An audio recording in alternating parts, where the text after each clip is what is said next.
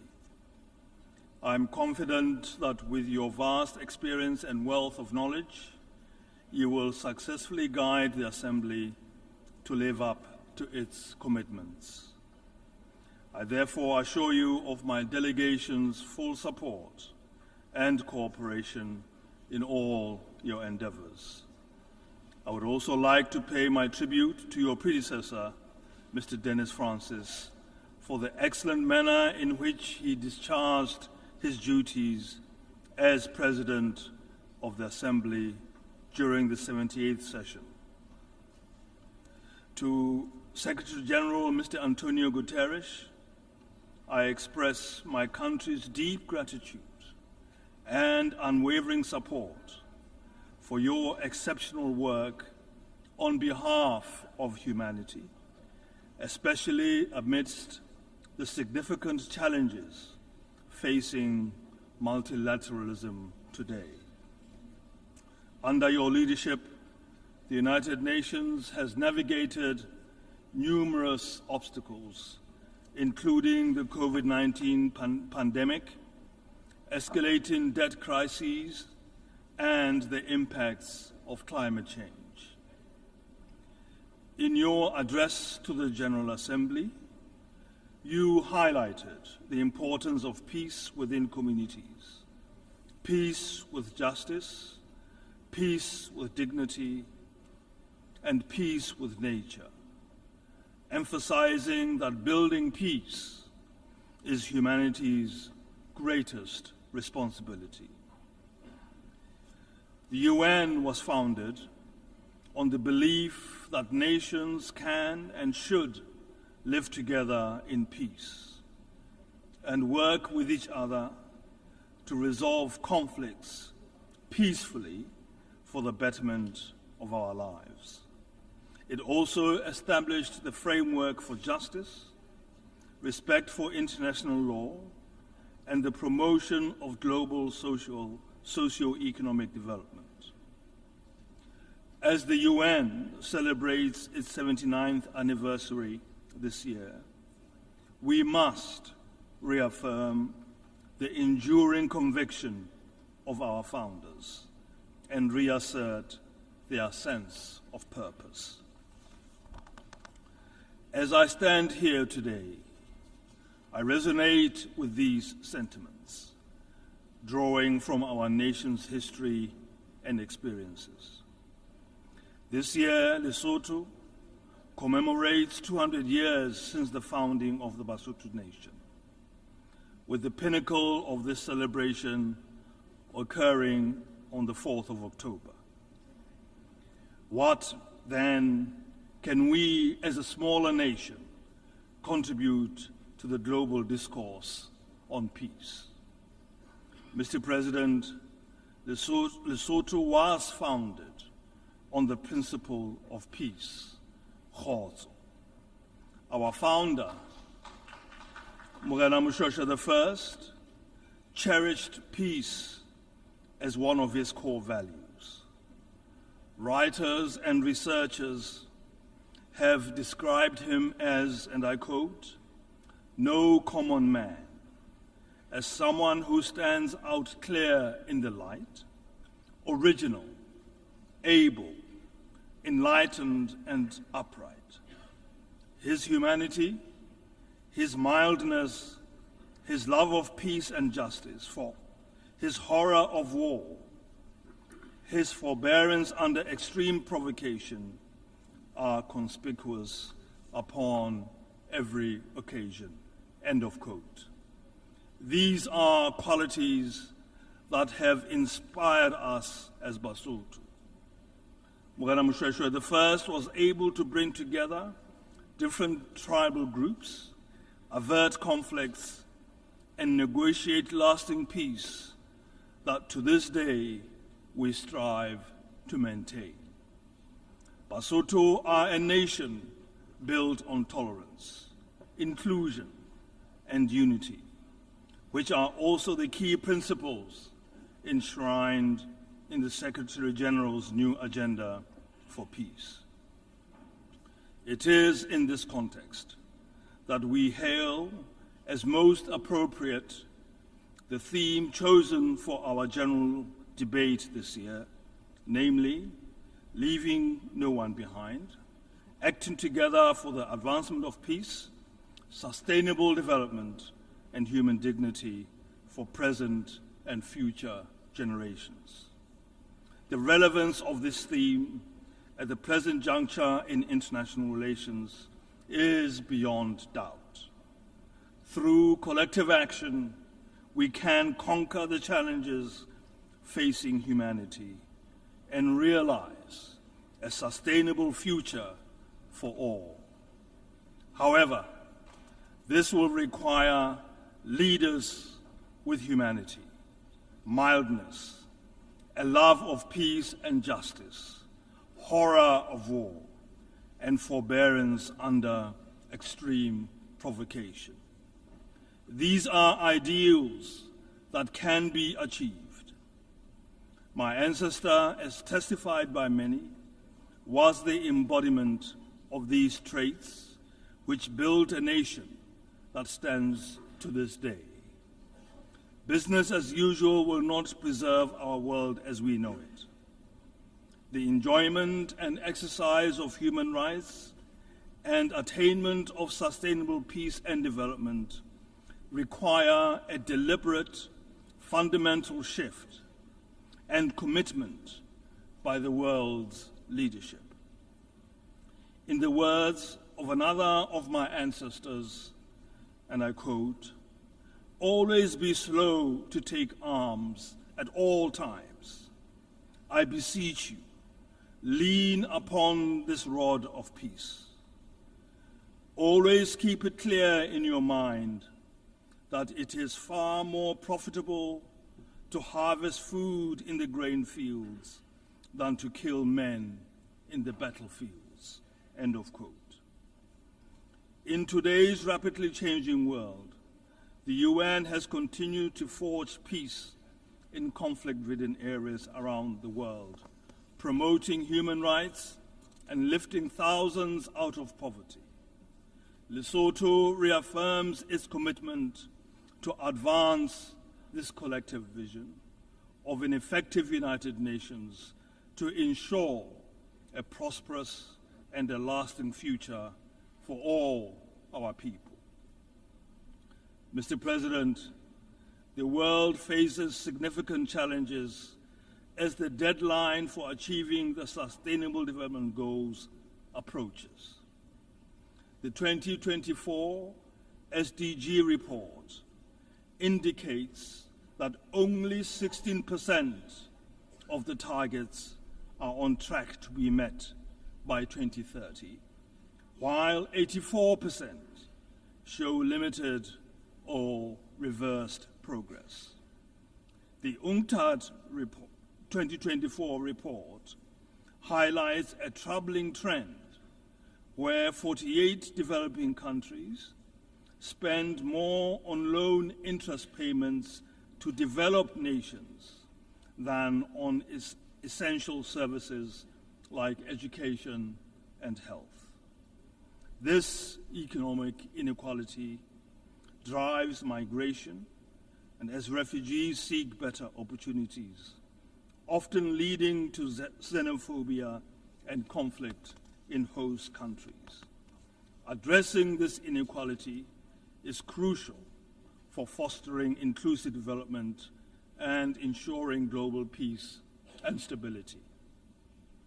To enhance the implementation of the 2030 Agenda, my government plans to present its third voluntary national review on sustainable development in 2025.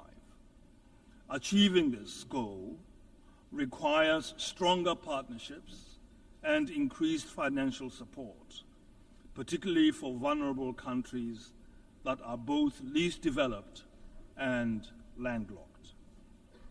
The current crises of hunger, poverty, disease, and climate change threaten to reverse the progress made over the last century. In Lesotho, climate change exacerbates environmental degradation, impacting agriculture, water resources, and energy supplies, leading to food shortages, which have compelled our government to declare a state of emergency in food security. However, we are committed to responding to these challenges by pursuing opportunities that will enable greater self-sufficiency for the country. Lesotho's stock in trade is a high-quality suite of renewable energy resources of sun, wind, and a plentiful supply of the purest mountain water. We are therefore in a position to establish a sustainable renewable energy and water economy. Our priority is to satisfy the deficit in our domestic energy demand and to export clean energy and high-quality water to the region. Our goal to fully meet commitments of the Paris Accord well in advance of 2050 will be attained, with the potential of Lesotho being among the first countries in Africa to be a fully carbon-neutral electricity generator. We seek our own opportunity to navigate our own way in this complex world. Mr. President, it is essential to restore dignity and hope for women, youth, and marginalized communities who continue to experience a disproportionate level of vulnerabilities and disadvantages. Gender equality and the protection of women and girls from violence are fundamental human rights that must be prioritized. The government of Lesotho has implemented policies and laws to address these issues in line with regional and international commitments. Additionally, we continue to combat diseases like HIV/AIDS, achieving significant progress with 95% of those living with HIV knowing their status, 94% receiving treatment, and 98% of those on treatment virally suppressed. Since 2010, we have successfully reduced new HIV infections by 74%, demonstrating our commitment to public health and social equity.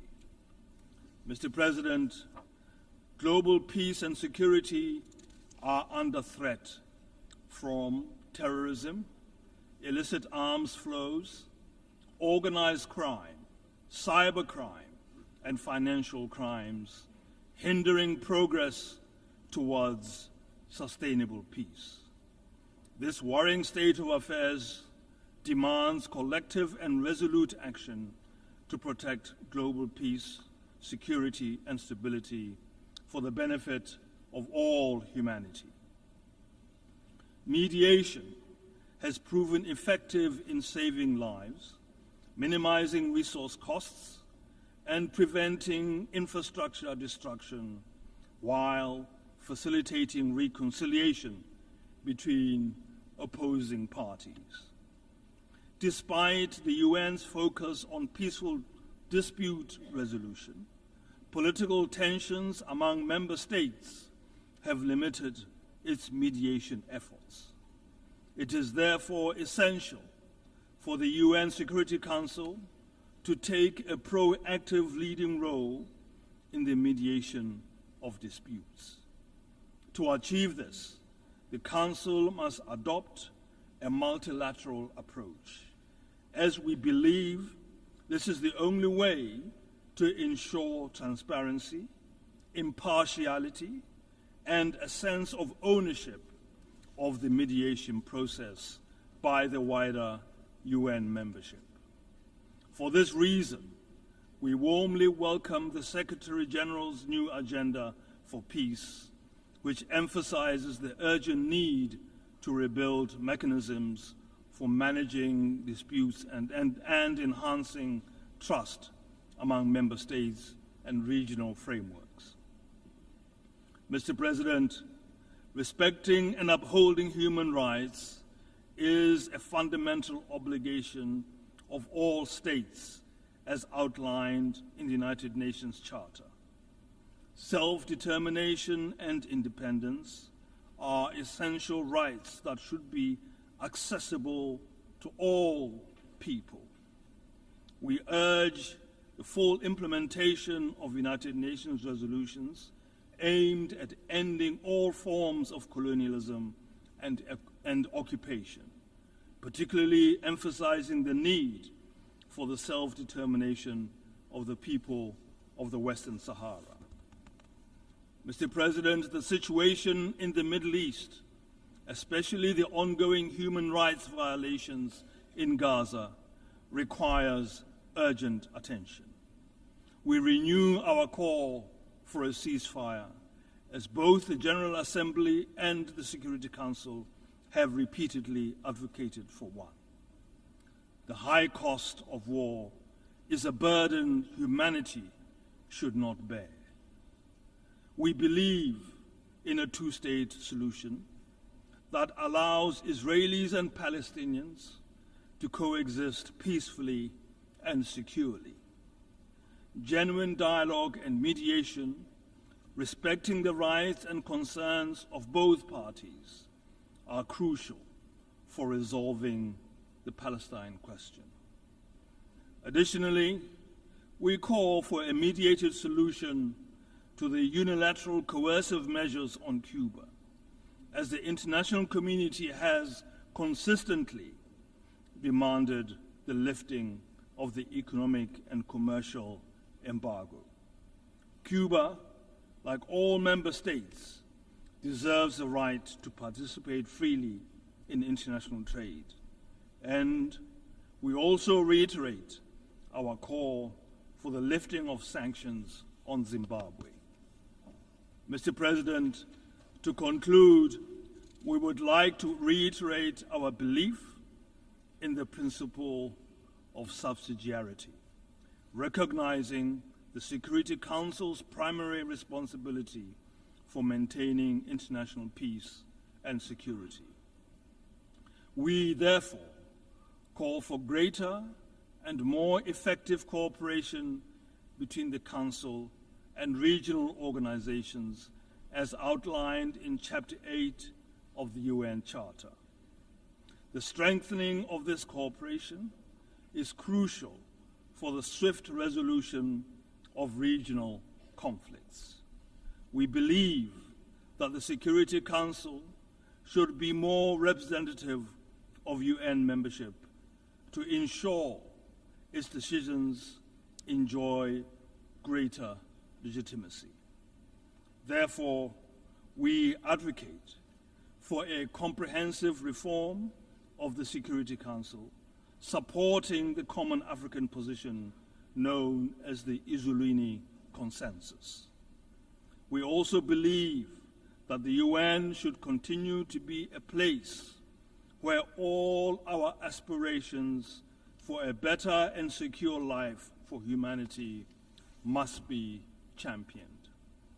Let us work together to build a United Nations that reflects a broad consensus among member states, reinforcing its central role in global governance and fostering collaboration with regional organizations while ensuring that all members respect its charter. I thank you.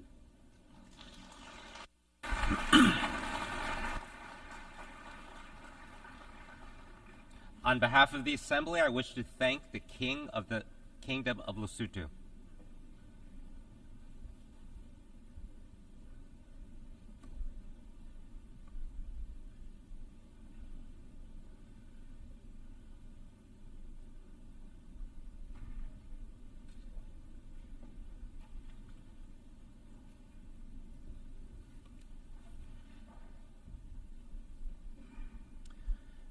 The Assembly will hear an address by Her Excellency Gordana Silyanovska-Davgova, President of the Republic of North Macedonia. I request protocol to escort Her Excellency and invite her to address the Assembly.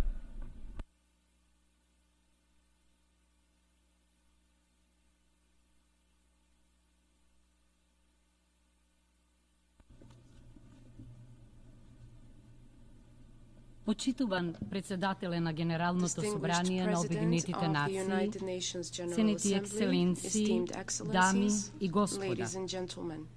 Поупатените во македонскиот случај знаат за силите и харибдите низ кои помина и се уште минува мојата татковина, малата балканска држава, која што иако индиректно, како една од 6 конститутивни југословенски републики, учествуваше во создавањето на Обединетите нации, при приемот во ООН во 1993 година се соочи со голема неправда.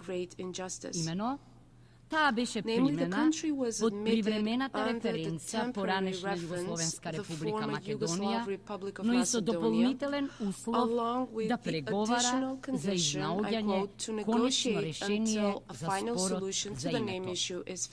Во 2018 година беше подпишан и ратификуван Преспанскиот договор, пошто следува неуспешен референдум и уставни измени со кои Република Македонија формално правно стана Република Северна Македонија. Како професорка по уставно право и како поранешна членка на Венецијанската комисија, знам дека она што е легално не секогаш е праведно и легитимно.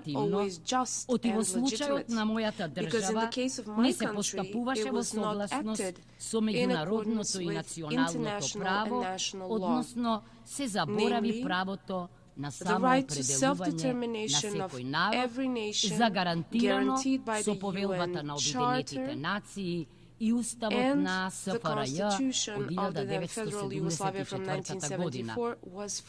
Линијата која што го двои легалното од праведното понекогаш е само пукнатина, но друг пат е длабок јас, па дури и бездна. Тој јас, таа бездна, најчесто и најтешко ги погодува малите народи и држави, кои што се први жртви на силата, на судирот меѓу силата и правдата, оти може да биде непремослива препрека за остварување на правото на прогрес. Се разбира, новото име е формално правна реалност и мојата држава, Република Северна Македонија, како одговорна земја членка на Обединетите нации и на НАТО, ги исполнува меѓународните обврски, но членството во ЕУ заради кое го прави тоа, не само што не се оствари, туку македонските граѓани сега се пред нов, повторно последен услов за уште една уставна измена, но не за членство, туку за почеток на преговорите и тоа повторпат. За нас, членството во ЕУ по 20 години преговори и дури 16 позитивни извештаи од Европската комисија наликува на господинот Годо. Оти го чекаме од 2005 година, охрабрувани од меѓународните представници со рефренот уште само овој услов, уште само оваа оставка, уште само оваа уставна измена. Така станавме суи генерис држава, со 36 уставни измени за 30 години, закотвена во етно-политички, во геополитичкиот регион, наречен Западен Балкан. Како миролюбива држава, посветена на добрососедството и на регионалната соработка, очекуваме разбирање и соработка со нашите соседи, без закана со вето, зашто каде што има вето, честопати нема правда. Ветото стана instrument za bilateralizacija na evrointegracijata, odnosno njezina stagnacija, во услови на конфликт на европското тло, стагнацијата на евроинтеграцијата не само што ги демотивира македонските граѓани и ги забавува реформите, туку и го дестабилизира регионот на југоисточна Европа, оставајќи простор за продор на малигни империјални и великодржавни влијанија. Проширувањето мора да се врзе за меритократските копенхагенски критериуми и да се ослободи од ветоизацијата, врзана за обидот за ревизија на историјата и непочитување на националниот и културниот идентитет. Од нашите европски и стратешки партнери очекуваме разбирање и праведно деблокирање на процесот на преговорите за членство во Европската Унија, отфрлање на двојните стандарди и почитување на собствените принципи и вредности вградени во основните уставни документи. Европската реунификација е како недовршена симфонија без нас. Европската Унија не е само политички систем, туку и политичка филозофија во која веруваат најголемиот број македонски и балкански политичари, актери и граѓани. Интеграцијата е моќен мотив и клучна сила за демократскиот развој. Целосната интеграција на Балканот во ЕУ ќе стави крај на бескрајното прекројување на границите и на балканизацијата како феномен, но се разбира, балканските држави мора да се однесуваат според европските стандарди, регионално поврзувајќи се и соработувајќи. Драгоцено е искуството и очекувана е помошта на земјите од регионот, кои станаа дел од ЕУ, но и на оние кои што се на трасираниот европски пат. Мора да научиме да се поддржуваме едни со други, како во случајот со ковидот, поплавите и пожарите, наместо да се блокираме на европскиот пат. Homo Balkanicus може да биде Homo Europicus кога сака. Ценети екселенции, линијата која што го двои легалното од праведното се провлекува не само во македонскиот случај, туку и низ речиси сите прашања што се на агендата на Обединетите нации, вклучително и оние опфатени во темата на годинешнава генерална дебата, не оставајќи никого зад себе, действувајќи заедно за унапредување на мирот, одржливиот развој и човечкото достоинство за сегашната и за идните генерации. Соочени сме со големи прашања. Да почнам од најважното. Мирот. Можен ли е праведен мир кога се соочуваме со се повеќе војни и со флагрантно кршење на повелбата на Обединетите нации? Можен ли е праведен мир со се подлабоката милитаризација на политиката и со новата трка во вооружувањето? Можно ли е човечко достоинство во амбиент на двојни стандарди, кога човечкиот живот не е еднакво вреднуван и кога страдањата на невините жртви во конфликтите не се еднакво третирани? Како да постигнеме праведен развој, втурнати во трката за профит на сметка на народите на планетата, кога глобалните ресурси се жртвувани, маргинализирани, фрлени на периферијата, заборавени во националните и корпоративните политики и акции? Како да се постигне социјална правда во услови на растечка економска, образовна, родова и дигитална нееднаквост меѓу државите и во самите држави, со се помалубројни победници и се побројни губитници на глобализацијата и дигитализацијата, првиве потонати во декаденција, а вториве во пауперизација. Како ќе обезбедиме генерацијска правда ако продолжиме со неодговорната и неконтролирана експлоатација на ограничените ресурси? Како ќе се создаде безбедна и одржлива иднина за нашите потомци ако се продолжи со екоцидните производствени практики и конзумерски навики што оставаат свет задушен од аерозагадувањето, затруен со пестицидите и затрупан со пластика. Со алармантното ниво на емисии на стакленички гасови, што забрзано водат до климатски промени со катастрофални последици, дали ние воопшто можеме да зборуваме за одржливост или пак треба да почнеме да размислуваме за преживување, способност за живење, sustainability versus habitability. Главниот проблем е што сите овие неправди се системски, што значи дека ако не се легализирани, тогаш се премолчено толерирани. Она што е легално за жал, секогаш е праведно и морално, да повторам уште еднаш. Зашто е тоа така? Во најпознатиот диалог за моќта и за правдата, Тукидид подсетува дека правдата е збор кој има вредност во расправиите меѓу луѓето само кога двете страни имаат подеднаква сила. Во останатите случаи, силните го прават тоа што можат, а слабите она што мораат.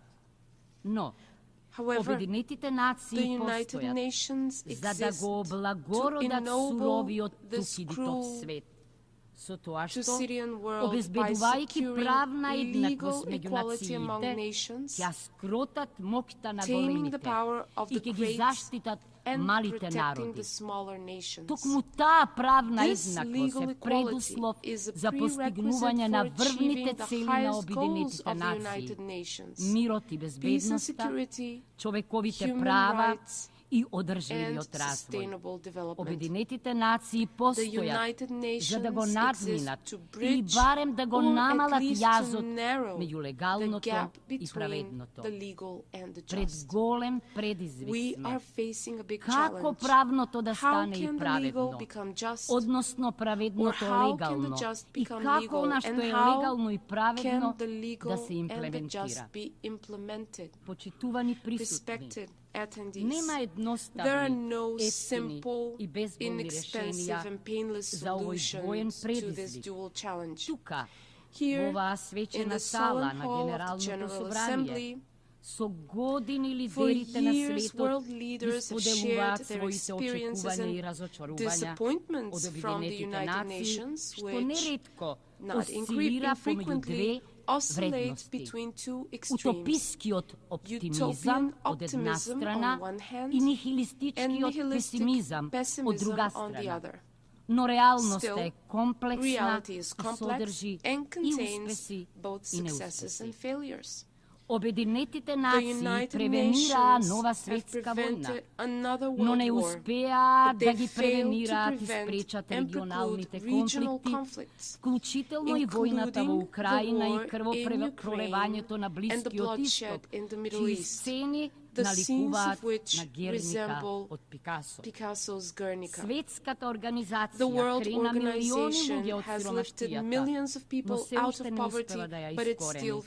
Гладта, со правото на самоопределување, го забрза процесот на деколонизацијата, но не успева да го надмине јазот меѓу богатиот север и сиромашниот југ. Обединетите нации се главниот двигател за решавањето на глобалните безбедности, мигрантски, здравствени, еколошки, енергетски и климатски кризи, но ретко која од нив е потполно и праведно разрешена. Резолюциите на ова генерално собрание ја одразуваат волјата на мнозинството нации, но не секогаш се доследно почитувани. Меѓународниот суд на правдата е крајната инстанца на правда меѓу државите, а сепак неговите пресуди не секогаш се спроведувани, па дури и се третираат како совети. Светот минува низ бурна геополитичка, економска, научна, технолошка, индустријска трансформација во која човекот има огромно влијание врз планетата. Се плашам дека ја уништува еденската градина и дека повторно ќе биде избркан од неа, ако не му помогнат Обединетите нации. Но надлежностите, структурите и процедурите на Обединетите нации како да се замрзнати во времето на нивното основање во 1945 година, наместо зголемена соработка и акција за горливите прашања, се интензивира геополитичкото ривалство и новата трка во вооружување, што забрзано не турка кон состојба што наликува на нова втора студена војна и на Орвеловиот свет. Ретко кога Обединетите нации ни биле толку потребни како денес, а сепак ретко кога Обединетите нации биле толку политички маргинализирани како што се денес.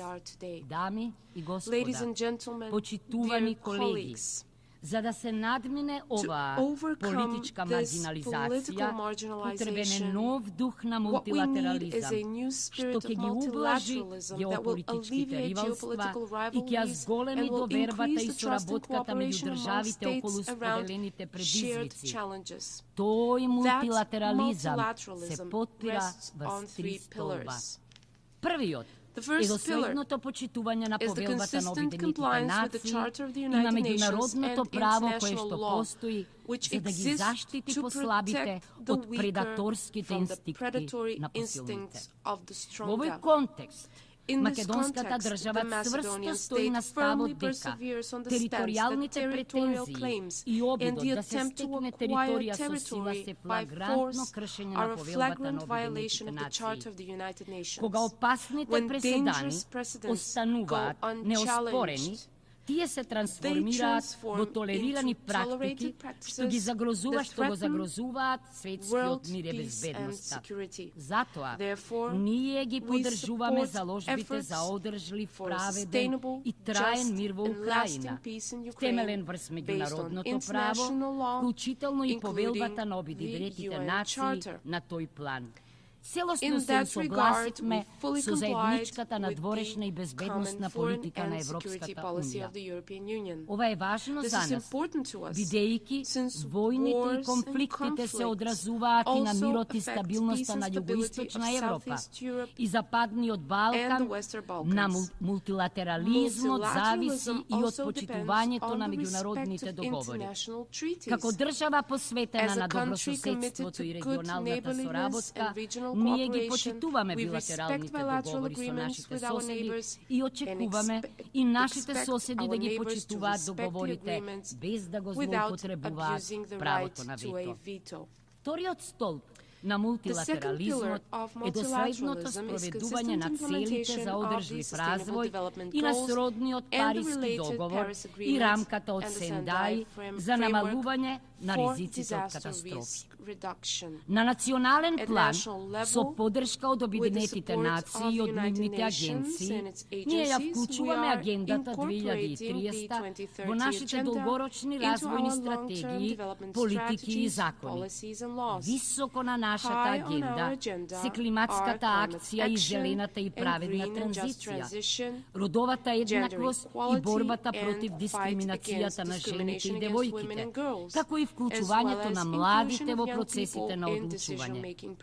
2/3 од целите за одржлив развој се директно поврзани со европското законодавство, па Обединетите нации ни помагаат во спроведувањето на европските реформи и за тоа сме им благодарни. Третиот столб на новиот multilateralizam го гледам во поголемата посветеност кон реформа на Обединетите нации, што ќе биде суштинска, а не козметичка и корективна. Реформи што ќе го отклучат потенцијалот на Обединетите нации и ќе овозможат гласот на секоја држава, голема и мала, да биде еднакво слушнат и вреднуван. Првата група реформи треба да помогнат во усогласување на Обединетите нации со новите предизвици и новите развојни приоритети. Се почестите екстремни временски појави, предизвикани од климатските промени, се само предигра на тоа каква иднина не очекува нас и нашите потомци, доколку од корен не се промени односот на човештвото кон природата и планетата.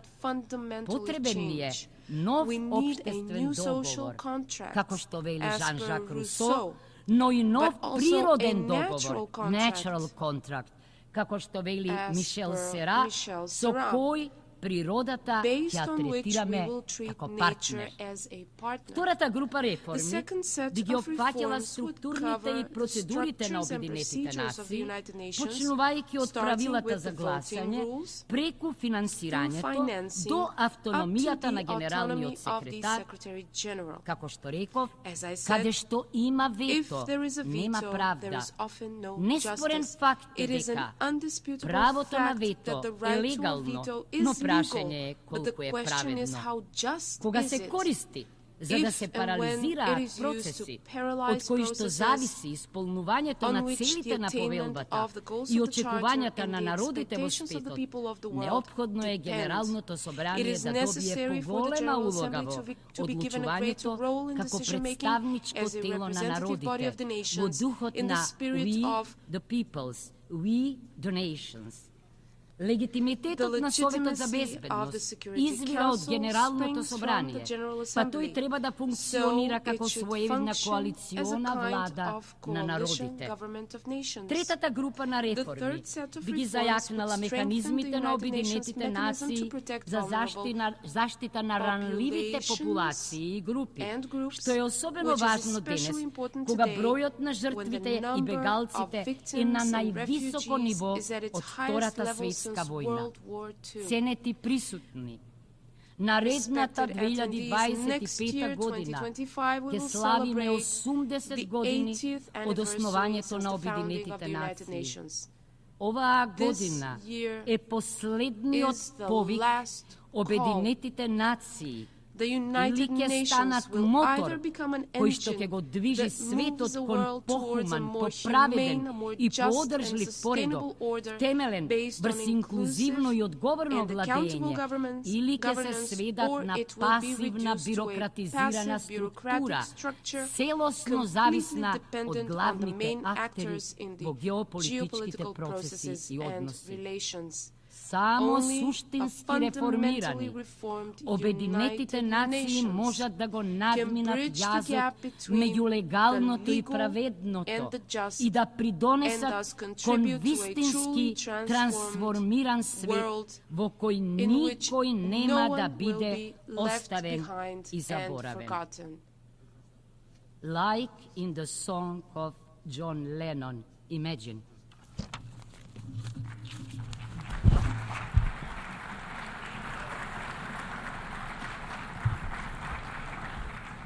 On behalf of the Assembly, I wish to thank the President of the Republic of North Macedonia.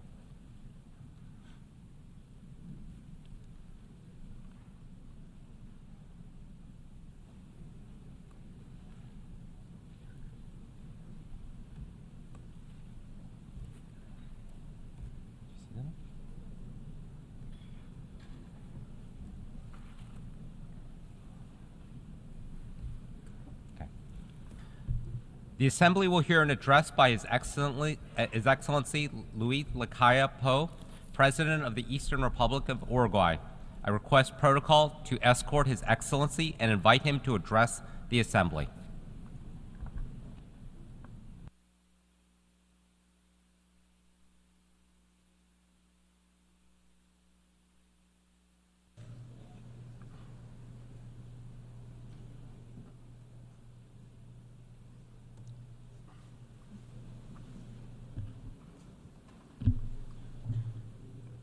Buenas tardes para todos. El A very saludo good a afternoon, la everyone. mesa, el saludo a los presentes, I would like to a las greet distintas everyone here, delegaciones.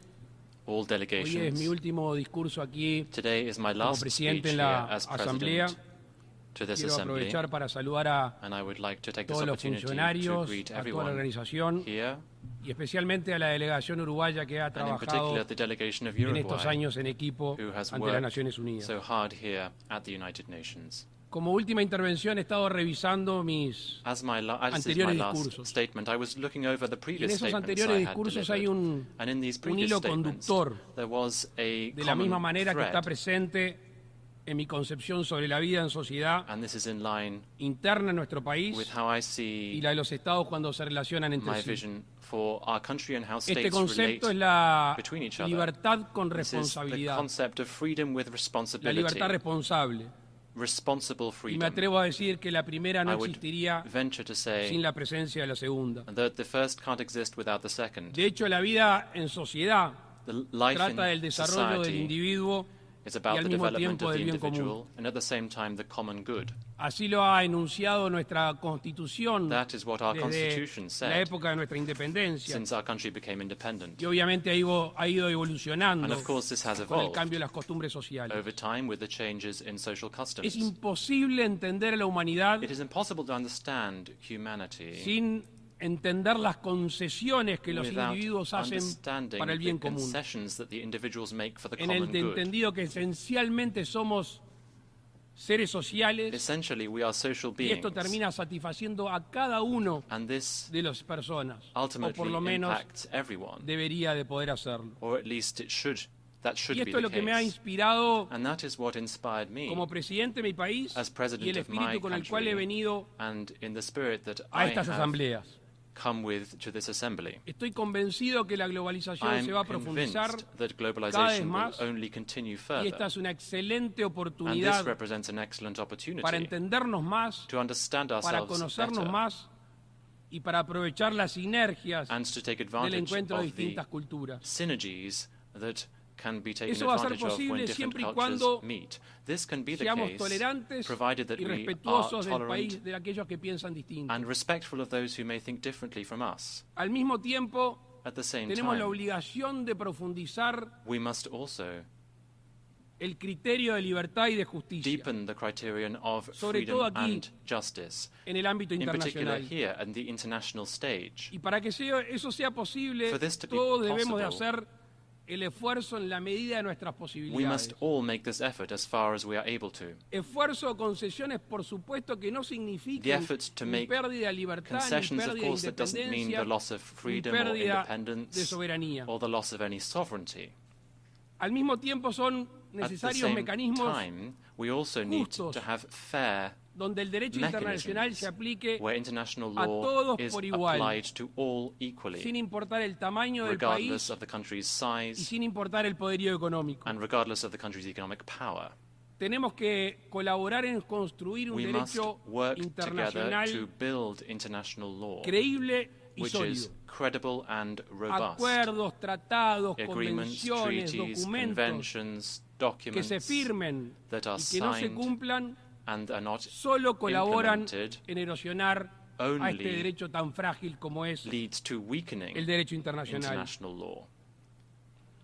Por supuesto que ningún país ha sido obligado a participar ni Of a course, pertenecer. no country was de obliged estos organismos. to participate in these organizations. Lo que eso no significa que podamos ser, y lo somos, That means that we can críticos be, and we en el are, funcionamiento critical en of varios how aspectos. the organizations work in Pero some ¿cuál es ways. la otra opción? But what's the other option? ¿Es aislarse? It would be ¿Se to entiende isolate en este oneself mundo tan interconectado in this alguien que busque interconnected aislarse? world.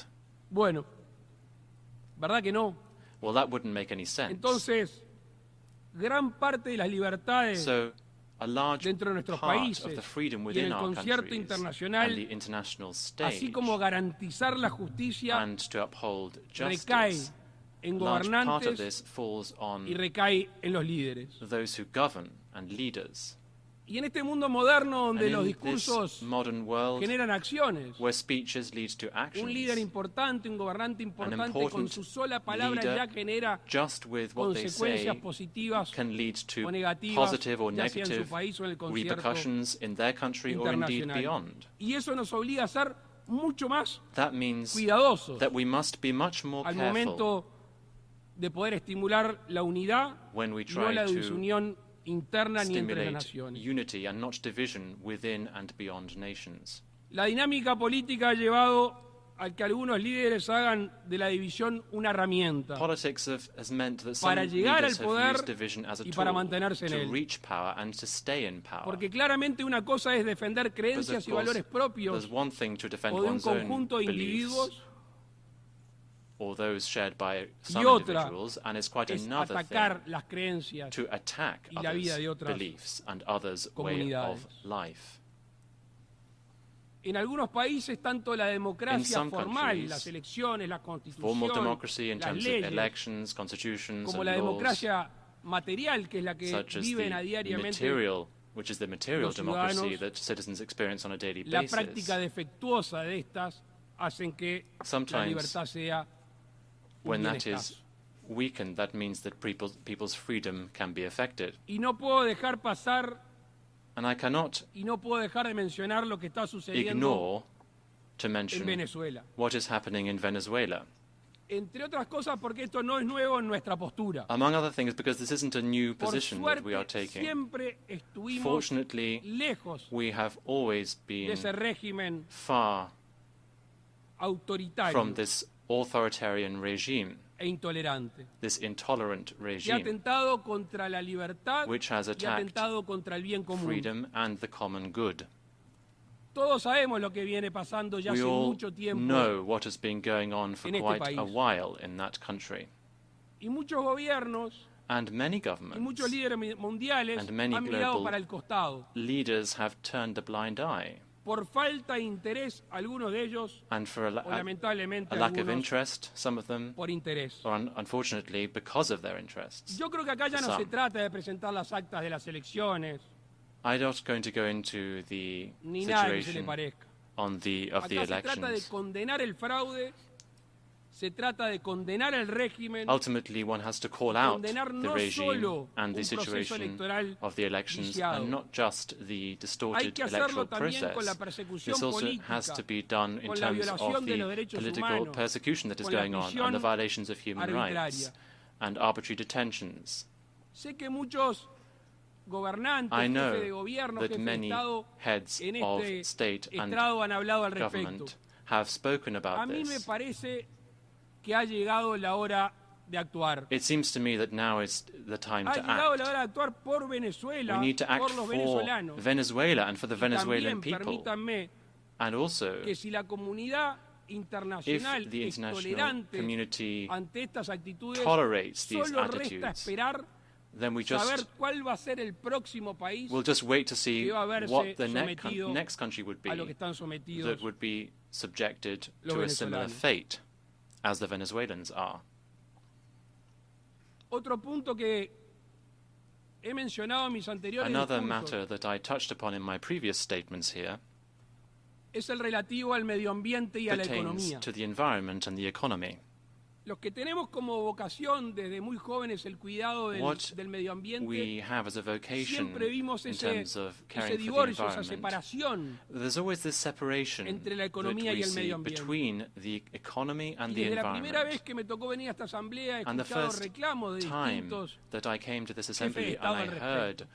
speeches Pero from con heads satisfacción puedo of decir state on this que ha matter. habido una Since then, evolución I am pleased to see that there has been something bastante of an evolution, rápida al quite a respecto, quick evolution on this donde matter. ahora se juntan, se entrelazan Now we are la seeing economía y el how medio the ambiente. Eso es economy una and the muy buena environment noticia are para la interlinked, humanidad. and this is excellent news for humanity. Las finanzas sostenibles. Sustainable financing, Nuestro país ha sido for instance. pionero My country has been a pioneer en emitir in instrumentos issuing instruments such as green bonds or access to loans, where fulfilling environmental goals and caring for the environment is tied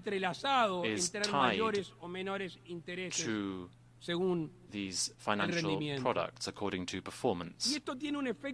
And this has a very important and interesting domino effect because it helps states to access financing and also to care for the environment. But also governments can then reward producers and those in industry for good behavior, for caring for the environment and for creating a clean economy. And ultimately that will lead to greater benefits in the future. I mentioned a few minutes ago the concept of justice and international law. Now this law is applied differently in different cases. There are countries who pollute,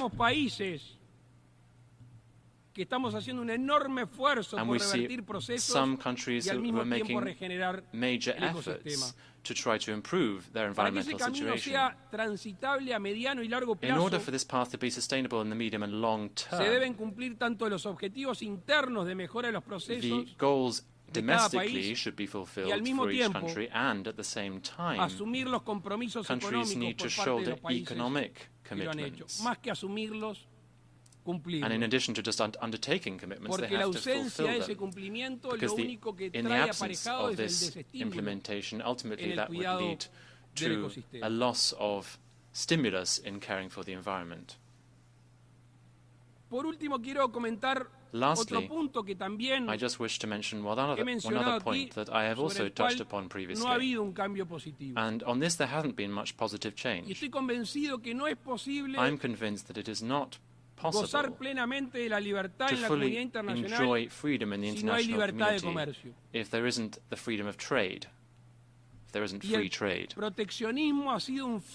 Protectionism has hindered the development of our peoples. It has led to a vicious cycle where isolation is being stimulated and protectionism is being stimulated given these barriers that are being erected. We have to aim for a more open world for other countries' goods and services. And that does not in any way mean neglecting the domestic economy. It is possible to have open-facing policies in terms of trade and also stimulate the domestic economy. We have to build a more open world if we really believe in the equality of opportunities. The reverse case would be clear. That is to say, we would not be able to generate wealth and generate jobs and ultimately not be able to generate prosperity if we do not do this. I wish to repeat today a concept that I mentioned in one of my previous statements to this Assembly. Todos somos uno. We are all one. Y en aquel momento refería a lo que nos había, si es que era necesario, nos había enseñado la pandemia. To the lessons of the pandemic. No se había percatado. If some people hadn't noticed that at the time. Con lo cual, además de ser una afirmación de sentido común, ultimately this is an affirmation of common sense. Funciona o debería de funcionar como una guía and I think it should also be a compass for us in our daily work as we exercise power, both domestically and also in our bilateral relations and in the multilateral domain as well. Believe me, I am convinced que progresaríamos mucho más rápido, will progress much more quickly and much more united if we do this. Thank you.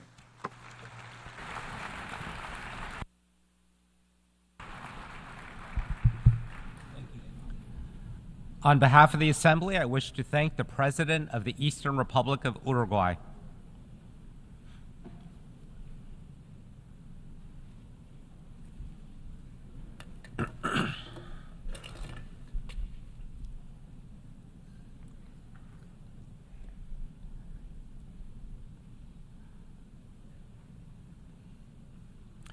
The Assembly will hear an address by His Excellency Ratu Williame Mavalili Katunavere, President of the Republic of Fiji.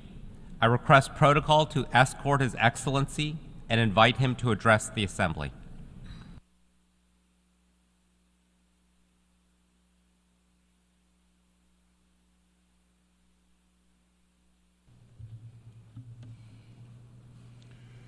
President of the United Nations General Assembly, Your Excellency Philemon Yang, Secretary General Antonio Guterres, my fellow leaders, I bring you greetings from the people of Fiji.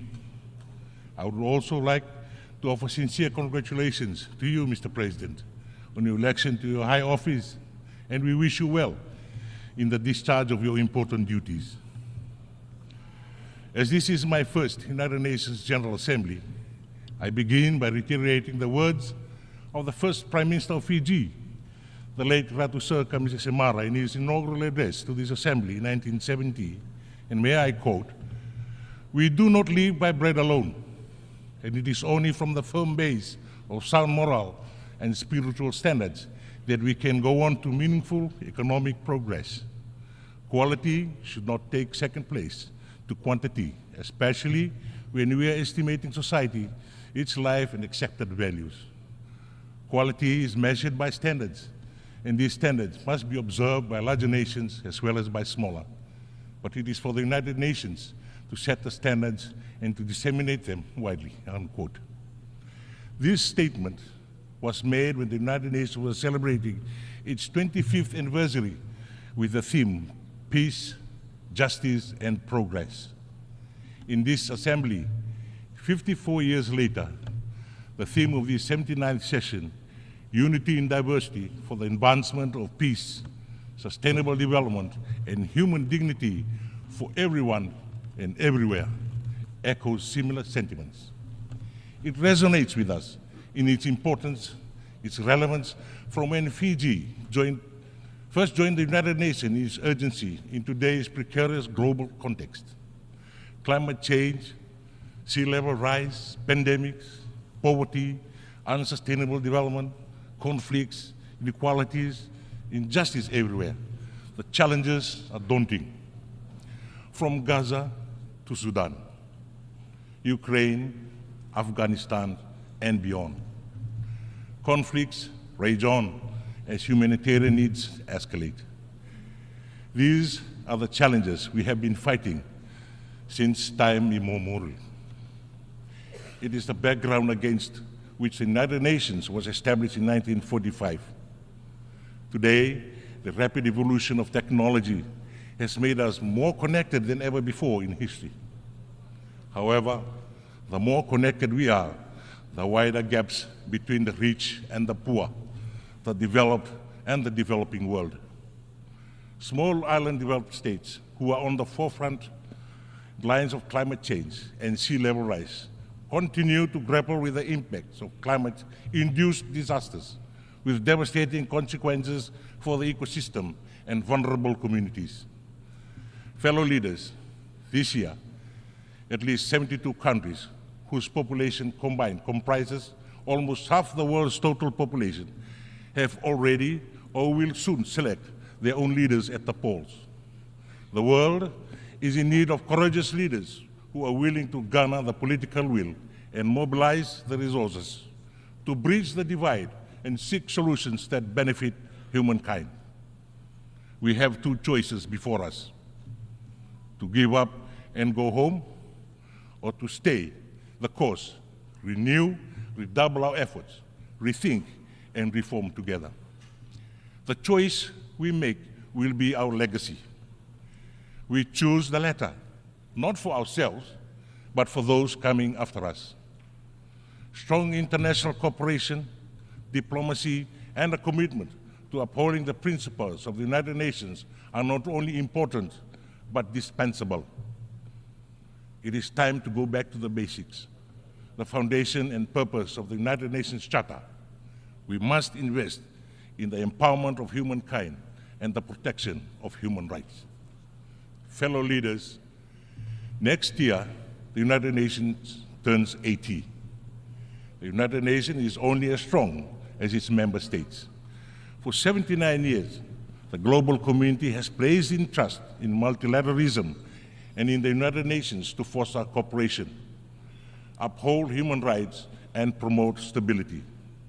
We now live in an age of distrust, fueled by the increasing disconnect between people's expectations and inadequate responses to the multilateral system. It is our collective responsibility to counter misinformation and disinformation. Trust is a prerequisite for effective multilateralism. The continued success of multilateralism is critical. There is more to be done to ensure the voices of our countries are heard. An inclusive and responsive multilateral system must be able to respond and adapt to the challenges of today. The stakes are high for developing countries, including small island developing states and least developed countries that can continue to be left behind in the development race as we grapple with multiple crises.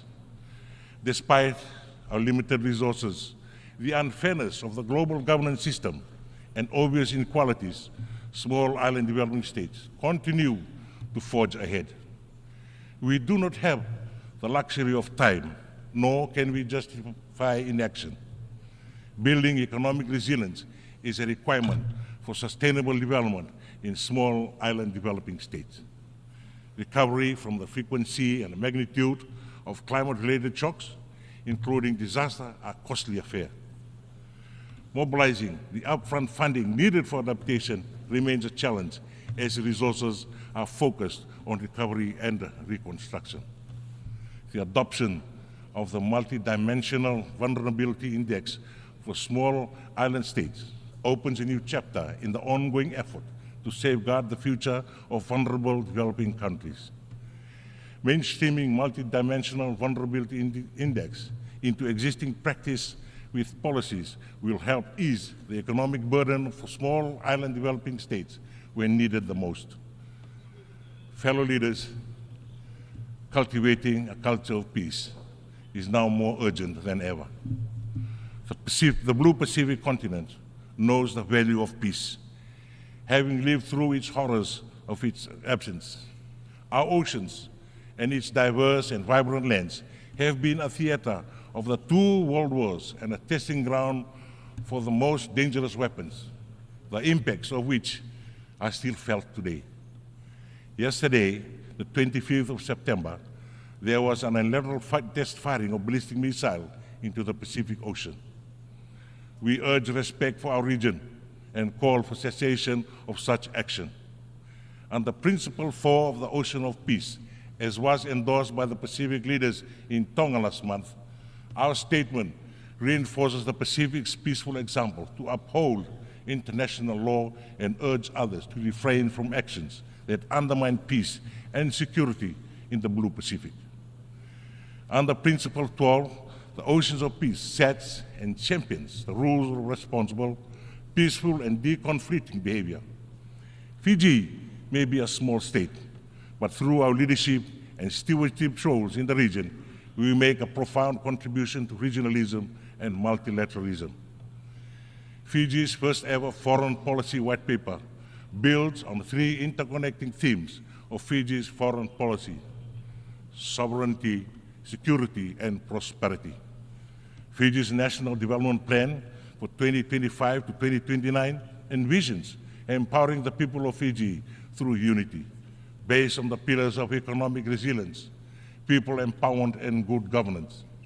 True to the spirit of multilateralism, our bilateral, regional, and multilateral development partners are a key part of our efforts. We commit to the principles of the 2050 strategy for the Blue Pacific continent and to the Pacific leaders' vision of a prosperous Blue Pacific continent. Fellow leaders, as a large ocean state, Fiji is a proud advocate for the United Nations Convention on the Laws of the Sea. Fiji has signed and will ratify the agreement on biodiversity beyond national jurisdiction in the lead-up to the Third Nations Oceans Conference in France. Fiji has ratified the World Trade Organization agreement on fisheries subsidies, which aims to eliminate harmful subsidies that contribute to illegal, unregulated, and unreported fishing. We call for a concerted effort at the World Trade Organization to finalize Part 2 of the Fisheries Subsidies Agreement that addresses subsidies to overfishing and overcapacity. Fiji reiterates the importance of understanding the vast ocean space, guided by science and data, in order to undertake risk-informed decisions. As the global community prepares for the climate COP in Baku, Azerbaijan, we call on countries to work together with the United Nations to implement the outcomes of the global stock undertaken in COP28. Deep, rapid, and sustained reductions in greenhouse gas emissions in line with the 1.5 degrees Celsius must be vigorously pursued and accelerated. The phase-out of unweighted coal power, transitioning away from fossil fuels in energy systems, will contribute to the achievements of net zero targets by 2050. Both adaptation and mitigation finances require a substantial increase. We call on states to commit to finalizing the new collective quantified goal and address glaring gaps in climate finance. The momentum from COP27 and COP28 on the Loss and Damage Fund and the Santiago Network must be accelerated in order to protect vulnerable communities who stand to lose most from the climate crisis, particularly in small island developing states and least developed countries. By 2050, around 240 of our coastal communities will be displaced due to sea level rise. 42 communities are in urgent need of relocation. With limitation of the multilateral climate financing architecture, Fiji has established the world's first national relocation trust fund to support our relocation costs. We have issued domestic and international green and blue bonds, piloted low-cost parametric insurance products for rural communities, and engaged in the private sector in climate resilience building. We call on our development partners to support our efforts. Fellow leaders, the Pact of the Future, adopted at the Summit of the Future earlier this week, opens pathways to new possibilities. The world deserves a future of peace, dignity, and prosperity. It's never too late. Mr. President, Excellencies, Fiji's commitment to multilateralism is unwavering. We will continue to work closely with the United Nations and all member states to advance efforts towards building a better, safer, and a fairer world for us all. And I thank you.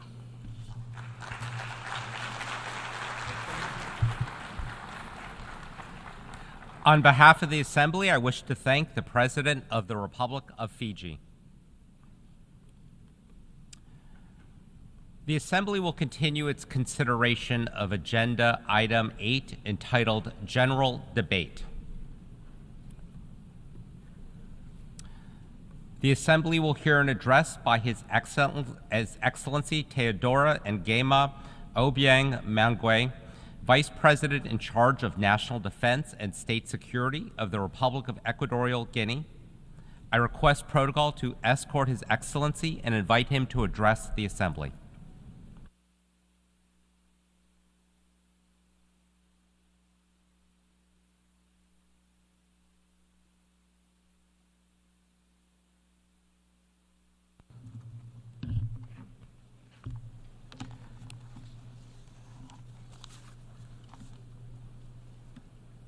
Excelentísimo Señor Presidente, Your Excellency, President of the 79th session of the United Nations General Assembly, heads of state and government, heads of delegations, Your Excellency, the United Nations Secretary General, distinguished delegates, ladies and gentlemen, on behalf of His Excellency Obiang Nguema Mbasogo, President of the Republic of Equatorial Guinea, Sean mis primeras palabras allow me first of all to congratulate His Excellency Philemon Yang upon his unanimous election as President of this 79th session of the United Nations General Assembly. And I wish also to congratulate the other members of the Bureau. Le garantizamos la absoluta seguridad we can assure them that they will have the full support and cooperation of the Republic of Equatorial Guinea throughout their presidency.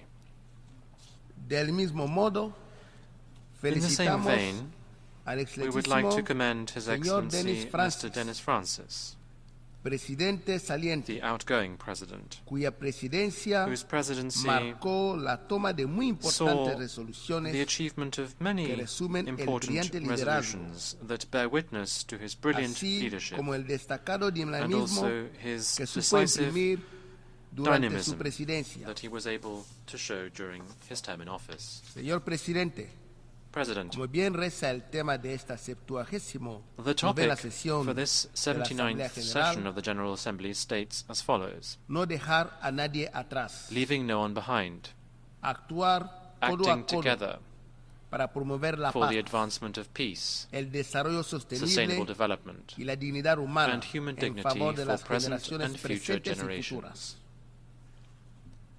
Un tema That is a está en theme consonancia that is con la very actualidad pertinent mundial, given the current state of affairs around encierra the world, enormes desafíos globales including major global como challenges los conflictos bélicos, such as wars, la exacerbación de la existencia de grupos armados, existence of armed el groups, terrorismo, terrorism, las crisis generadas crises por el brought cambio about by the climático, effects of climate change, las bandas criminales organizadas, organized criminal gangs, la perspectiva de nuevas the crisis possibility sanitarias, of emerging health las crises, discriminaciones, discrimination, así como la crisis and alimentaria the food crisis como consecuencia de los as a conflictos result armados of armed que la provocan conflicts that trigger it o son susceptibles or de provocar may hambrunas lead to en hunger diferentes países. in different countries.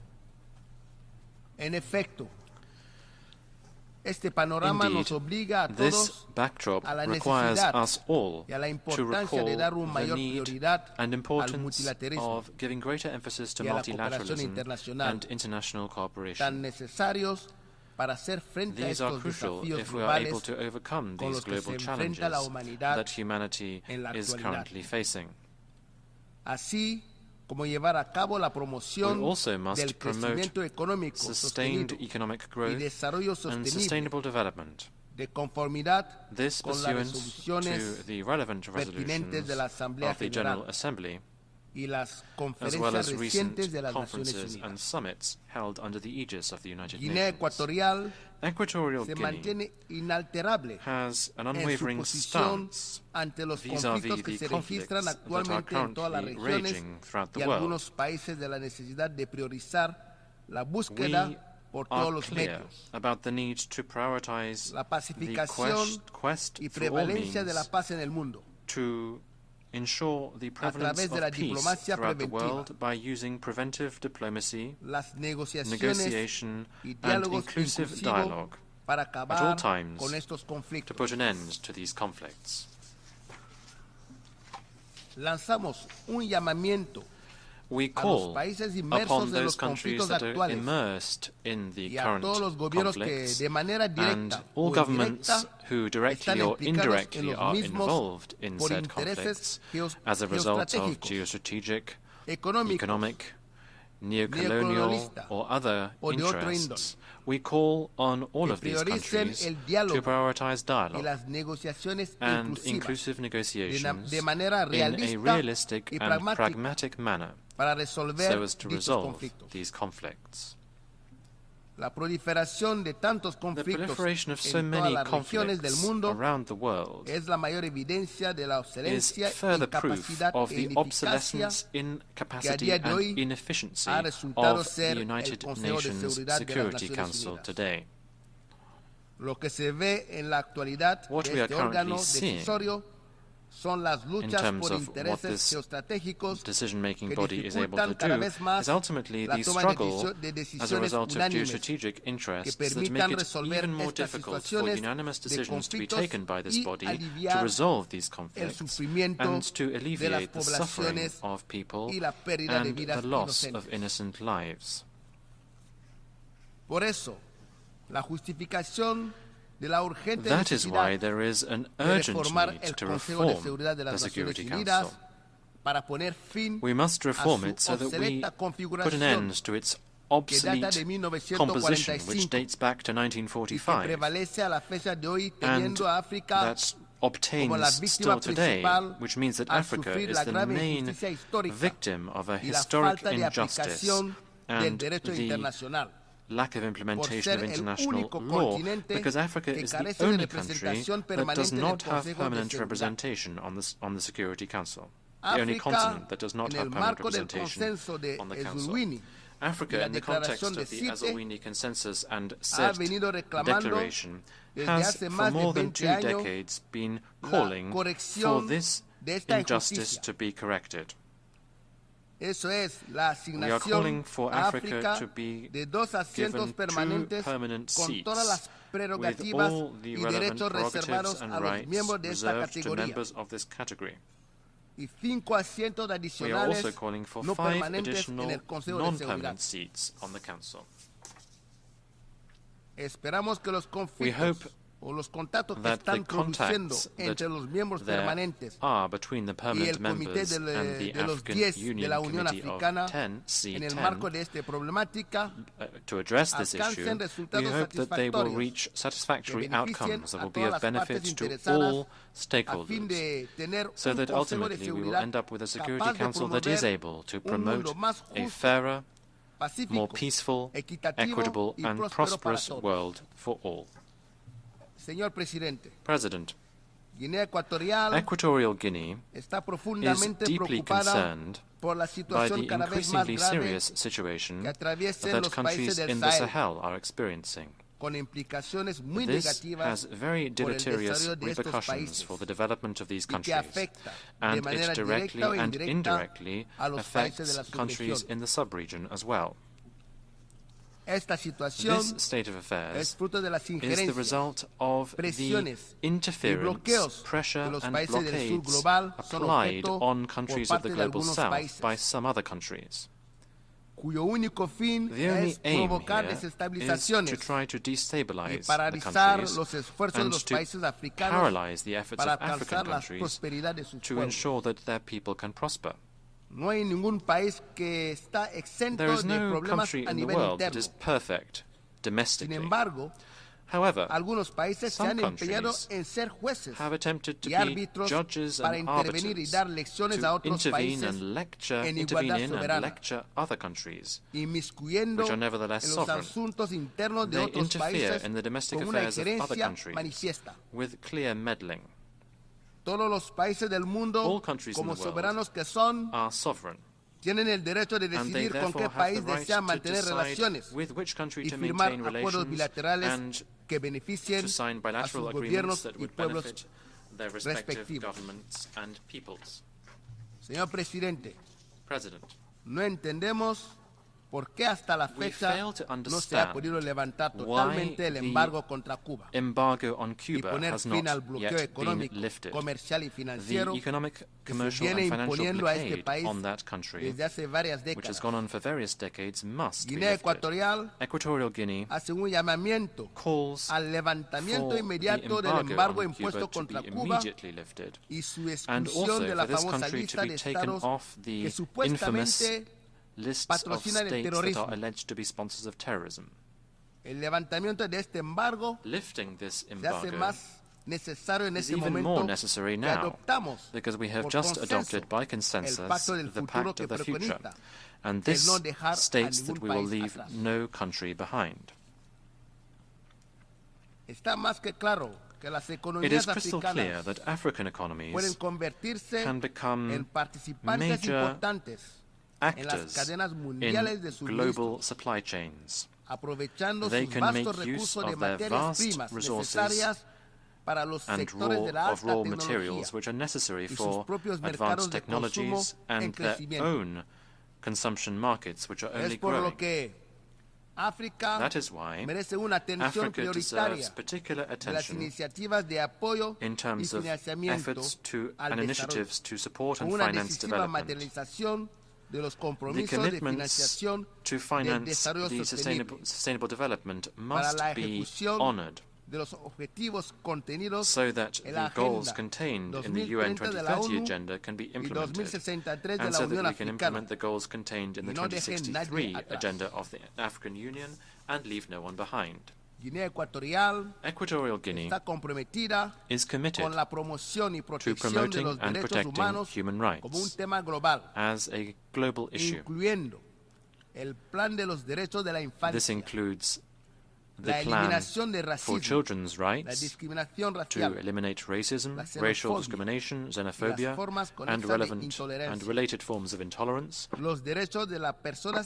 rights of persons with disabilities, the rights to food, housing, countries' rights to use and commercialize their natural resources to meet their people's needs. Against this backdrop,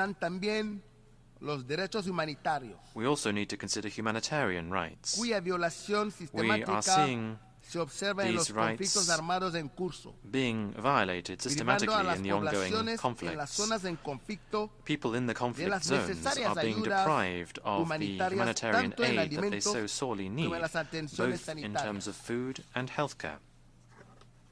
Equatorial Guinea wishes to make clear its major concern about the crisis that Haiti is experiencing. We think there needs to be an in-depth analysis about the chronic situation that this brother country is in, so that a sustainable solution can be found for it. That is why we will continue to propose holding a United Nations International Conference for Haiti. I conclude my statement by reiterating our congratulations to our brother, His Excellency Philemon Yang, and we would like to wish him the best of success during his presidency at this session of the General Assembly. Again, we assure him of the full support of the Republic of Equatorial Guinea. Thank you. On behalf of the Assembly, I wish to thank the Vice President in charge of National Defense and State Security of the Republic of Equatorial Guinea.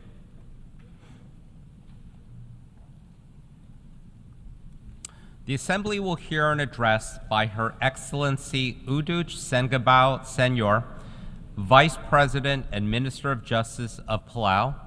I request protocol to escort Her Excellency and invite her to address the Assembly.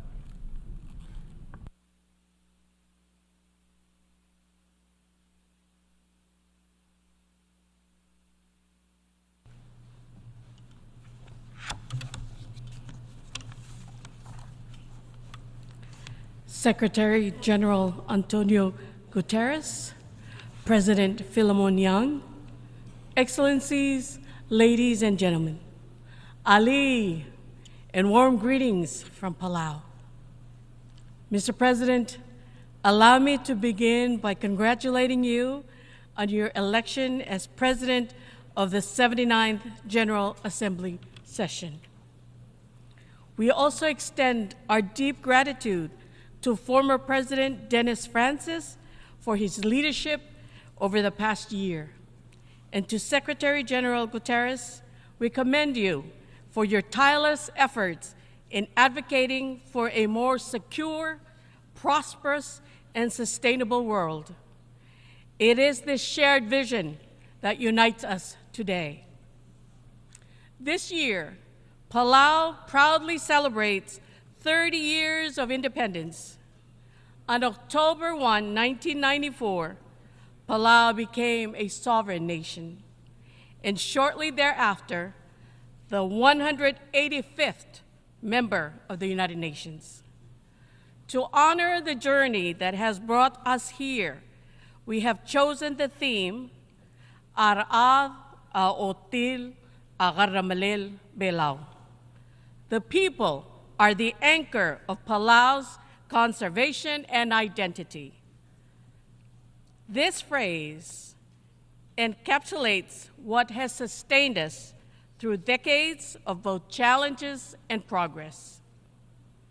Our people are the foundation of our efforts to protect our environment, culture, and way of life.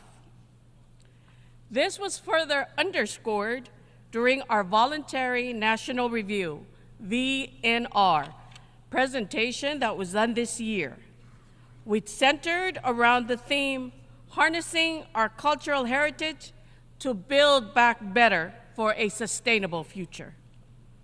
It highlighted the pivotal role of our culture and people in shaping a future that not only fosters development and enhances quality of life, but also safeguards our natural resources, homes, and the environment that has sustained us for generations.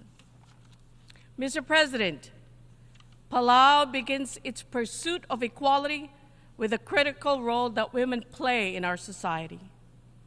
It is crucial to leverage our recent advancements and collective experiences. This was highlighted at the first ever meeting of women in elected leadership held in Palau on September 20th, 2023. Over the past 4 years, we have undertaken initiatives that empower women in their traditional roles, such as the keepers of the Masay, Tarapach, enabling them to scale their entrepreneurial ventures and raise their profiles. These efforts are giving our women a pathway into entrepreneurship and business, amplifying their voices in new arenas. Food security is central to Palau's long-term resilience. We have set a national goal to reduce food imports from 80% to 60% by 2030. By promoting local food production, we not only preserve our traditions, but also combat non-communicable diseases linked to over-reliance on imported processed foods. As a small island developing state, SIDS, Palau, like many others, confronts unique challenges that threaten our economic development, environment, and survival. While SIDS contribute less than 1% of global greenhouse gas emissions, we bear the brunt of the climate crisis. Palau has experienced the unmistakable signs of climate change firsthand. More intense storms, landslides, and prolonged droughts are becoming the new normal. The ripple effect of climate disasters globally have caused the cost of imported foods to skyrocket, further jeopardizing our food security and economic stability. The global response to climate change is a matter of life and death. Through the Paris Agreement and other international frameworks, we have underscored the vulnerabilities of island nations like ours. One of the most urgent challenges for SIDS is sea level rise. Many of our islands sit just a few meters above sea level, leaving us vulnerable to coastal erosion, flooding, and storm surges. This is not only a present threat, but an existential crisis for future generations. In Palau, we are taking steps to relocate critical infrastructure, including our national hospital and schools, to protect our people from rising waters and climate-related disasters.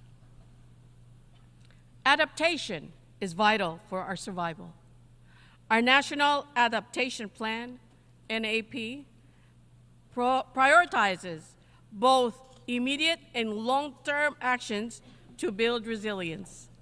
We focus on protecting our Maasai, vital ecosystems, and sustainable development, guided by our traditional conservation practice, BUL, which has sustained us for generations. Mitigation is equally important. Palau is committed to reducing carbon emissions and transitioning to renewable energy. Solar, wind, and ocean energy provide opportunities to reduce reliance on imported fossil fuels and secure a cleaner, more sustainable future. Our nationally determined contributions, NDCs, reflect this commitment. We remain mindful of the environmental impacts of renewable energy waste, such as solar panels and batteries, which require responsible management. As co-chair of the Ocean Panel, alongside Norway, Palau plays a vital role in shaping global ocean governance. The high-level panel for a sustainable ocean economy, now composed of 19 nations with the addition of the UAE, remains committed to advancing the sustainable use of oceans through science-driven policies. We expect the 2025 UN Ocean Conference in Nice, France, to be a pivotal moment for accelerating ocean action, and we encourage more nations to join us in this mission. As the first to ratify the Biodiversity Beyond National Jurisdiction BBNJ agreement, Palau remains steadfast in conserving and sustainably using marine biodiversity in areas beyond the national jurisdiction. This treaty symbolizes unity in safeguarding our oceans, and we urge international solidarity to ratify the BBNJ treaty swiftly so it can enter into force. Palau has also declared a national moratorium on deep-sea mining, reaffirming our unwavering commitment to preserving marine ecosystems. We call on the global community to exercise vigilance in protecting marine resources until we have a thorough understanding of the impacts of deep-sea mining. Our commitment to a sustainable blue economy is reflected in the Unlocking Blue Pacific Prosperity, UBPP initiative, launched at COP28. The UBPP unites Pacific Island nations in addressing the dual challenges of climate change and ocean health. Supported by the Bezos Earth Fund and other partners, we aim to achieve 100% effective ocean management and protect 30% of the Blue Pacific continent, covering over 1 billion hectares. Mr. President, Palau is set to assume the chair of the Alliance of Small Islands Developing States, AOSIS, from 2025 to 2026. We are committed to leading the group of 39 member states in advancing the Antigua and Barbuda Agenda for SIDS, ABAS, ensuring that our voices remain central in global discussions. Our priorities will include expanding access to climate finance, strengthening resilience, and promoting a sustainable future for all island nations. Mr. President, Palau highlights the importance of the Multidimensional Vulnerability Index, MVI, in assessing the challenges faced by SIDS. Traditional metrics like GDP do not capture the economic and environmental shocks that disproportionately affect our nations. The MVI offers a comprehensive assessment to help us advocate for the support we need from financial institutions and global partners. Mr. President, we must address the urgent need for Security Council reform. The world has changed dramatically since the United Nations was founded, and the Security Council must evolve to meet today's realities. Equitable representation, including permanent and non-permanent members, is essential.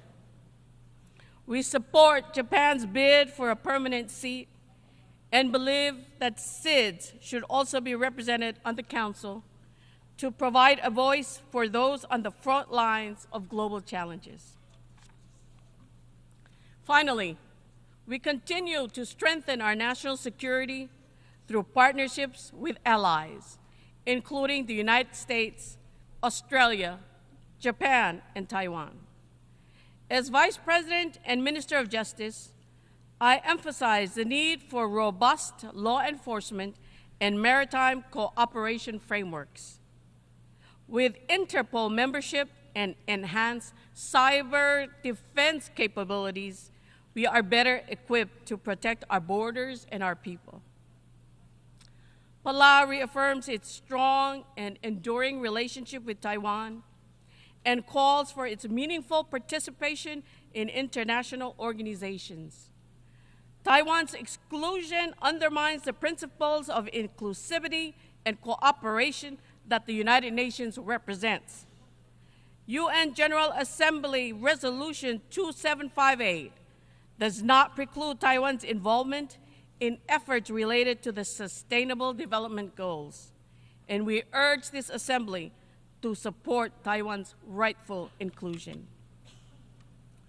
Today, I stand before you with a call to action. We must unite to confront the existential threat of climate change, protect our oceans, and ensure that no nation, no matter how small, is left behind. We must prioritize science, conservation, and the well-being of our people. As President Whips said earlier this year, the road ahead requires unity, resilience, and collective action. Palau cannot mitigate the climate crisis alone. We need global cooperation to reduce emissions and safeguard our planet for future generations. Komsulang, I thank you.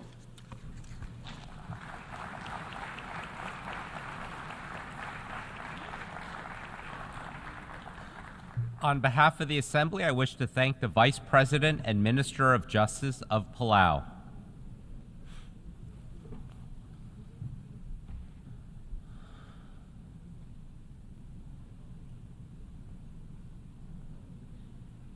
The Assembly will hear an address by His Highness Sabah Al-Khaled Al-Sabah, Crown Prince of the State of Kuwait. I request protocol to escort His Highness and invite him to address the Assembly.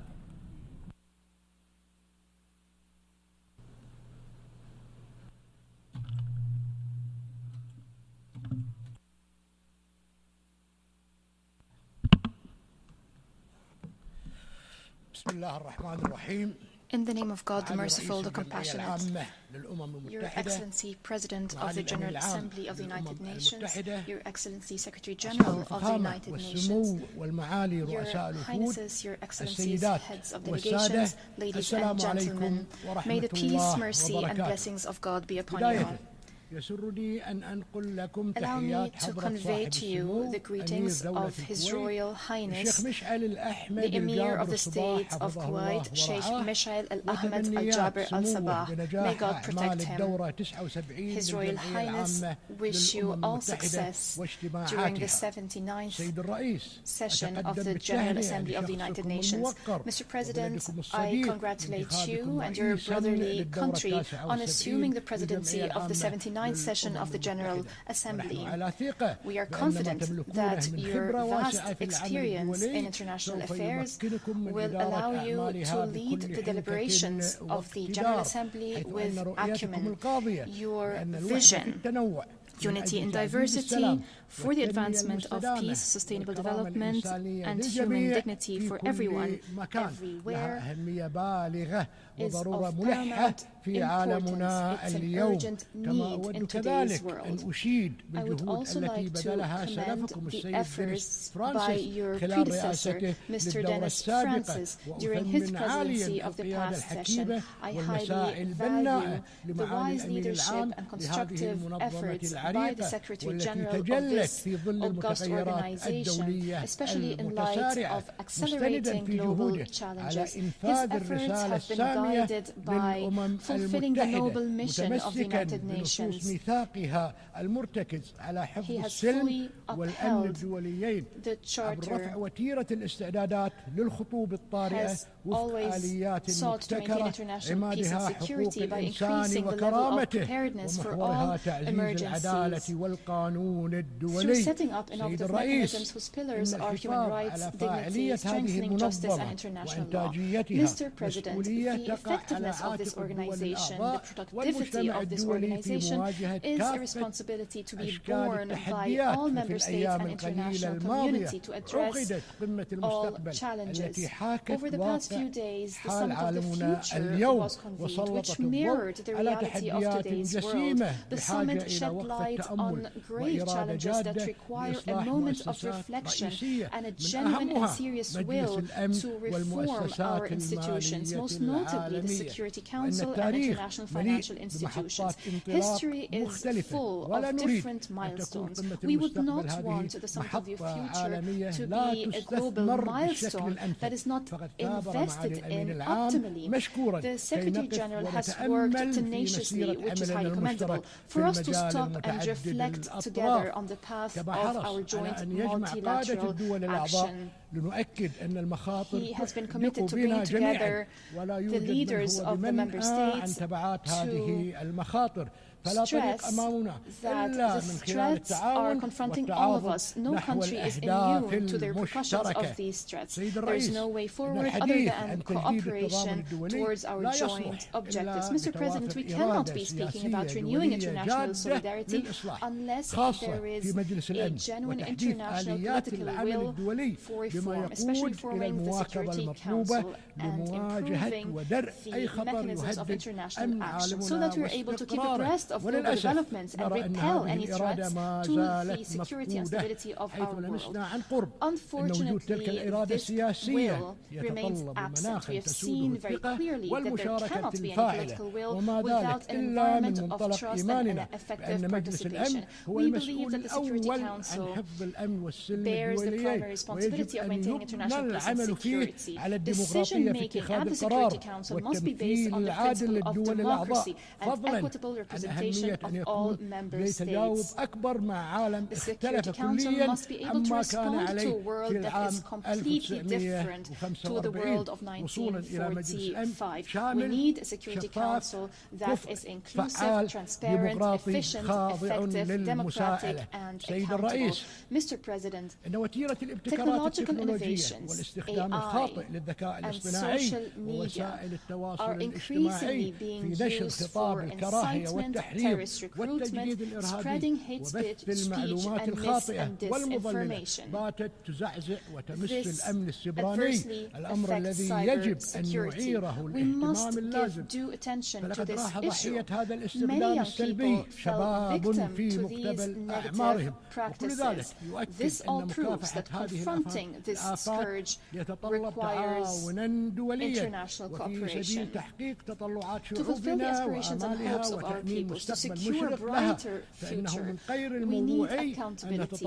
It is not reasonable to look forward to such a bright future when those who violate the Charter of the United Nations and the principles of international law and international humanitarian law are not held accountable. There will be no justice or equality as long as double standards are applied. There will not be any bright future unless everyone is fully committed to the principles and values of the Charter of the United Nations and international law. Mr. President, this year we're celebrating the 43rd anniversary of the establishment of the Cooperation Council for the the Arab states of the Gulf. Throughout its blessed journey over the past 4 decades, it has proven that it is a pillar for stability and prosperity in our region. In this context, I would like to express our deepest appreciation to the brotherly state of Qatar for its efforts as current chair of the GCC. Its efforts enhances the work of the GCC at bilateral and multilateral levels. In December, the state of Kuwait will assume the chairmanship of the GCC.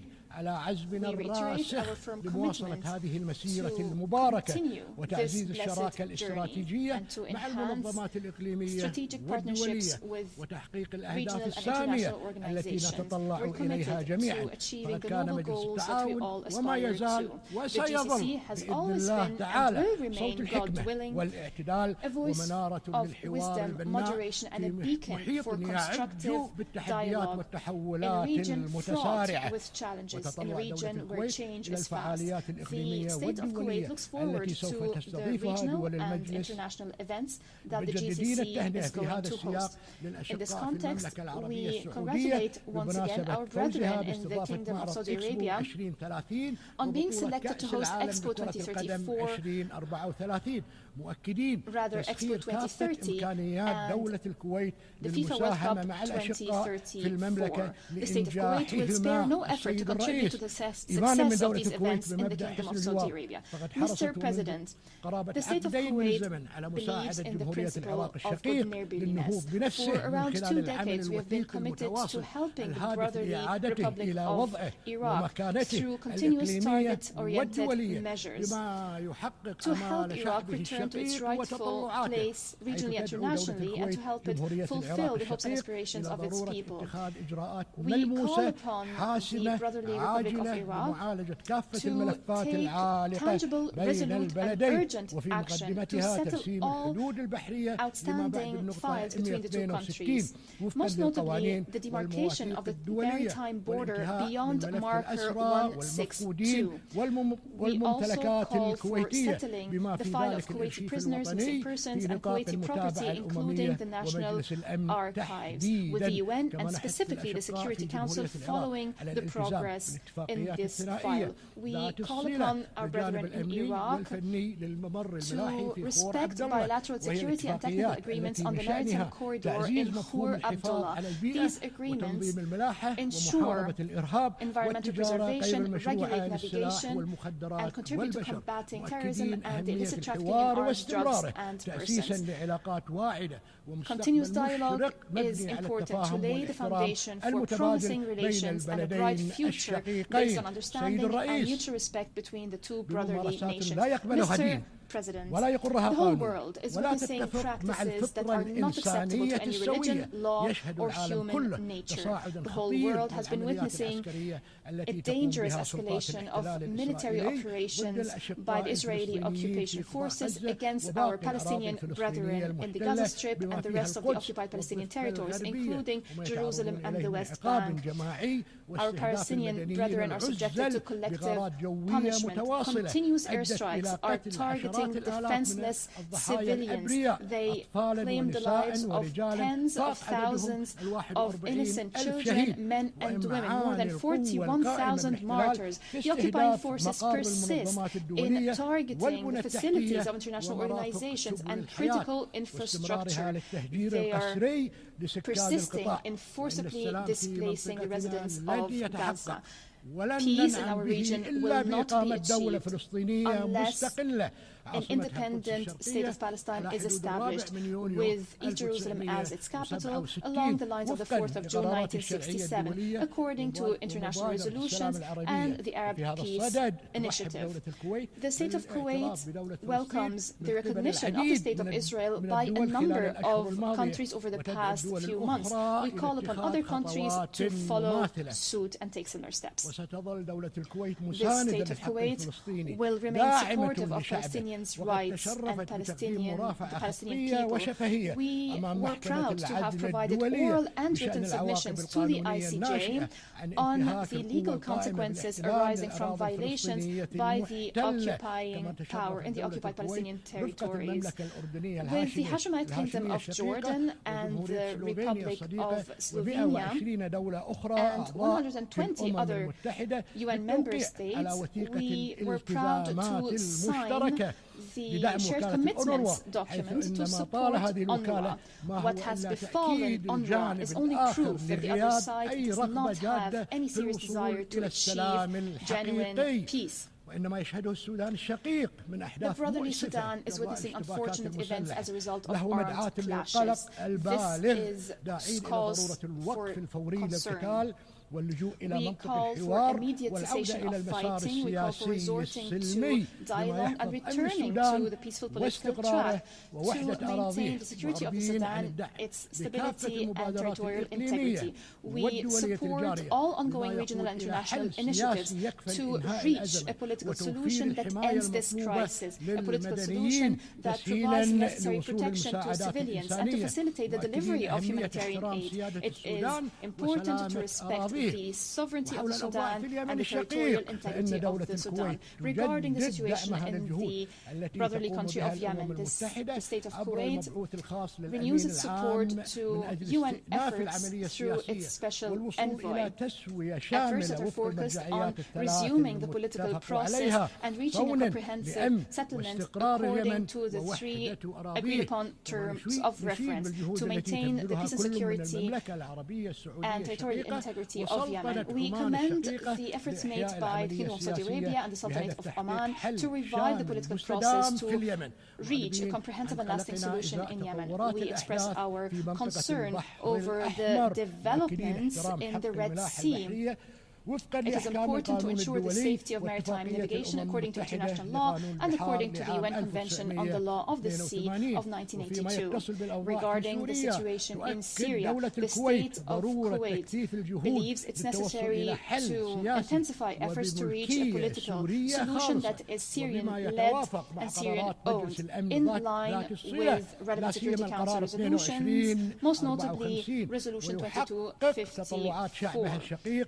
A solution that fulfills the aspiration of the Syrian people to peace and security and stability, a solution that maintains the sovereignty and territorial integrity of Syria. Regarding the situation in Lebanon, the state of Kuwait condemns in the most strongest terms the airstrikes and military operations launched by Israeli occupation forces against the brotherly Republic of Lebanon. These operations have claimed the lives of hundreds of civilians, innocent civilians who have nothing to do with the dangerous escalation of the Israeli aggression, which is expanding day after day in flagrant violations of all norms and international law, including international humanitarian law.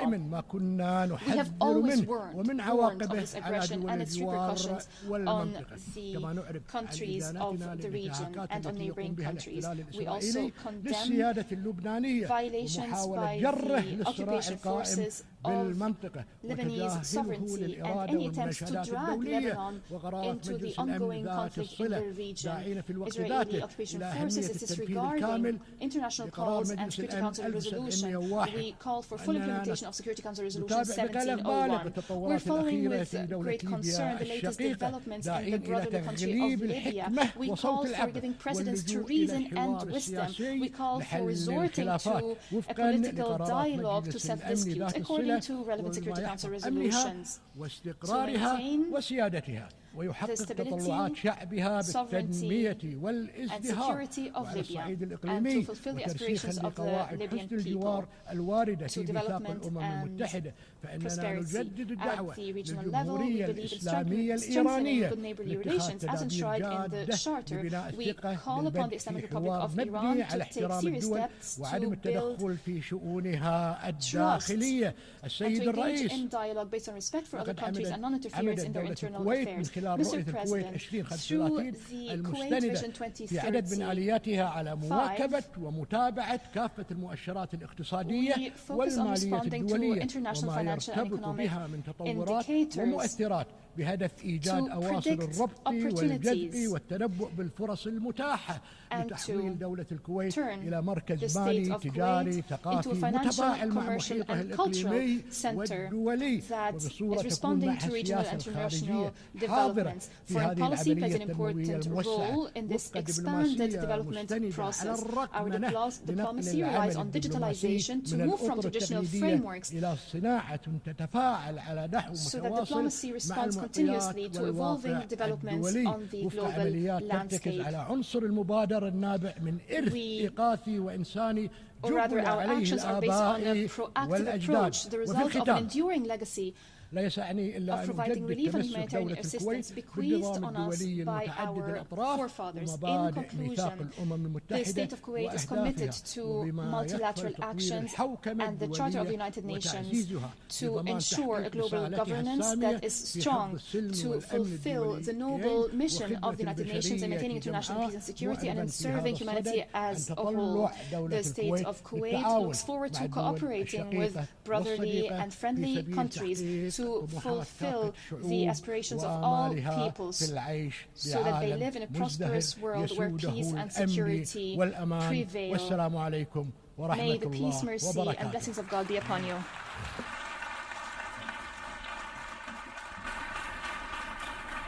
En nombre de la Asamblea, agradezco al príncipe heredero del Estado de Kuwait. The Crown Prince of the State of Kuwait.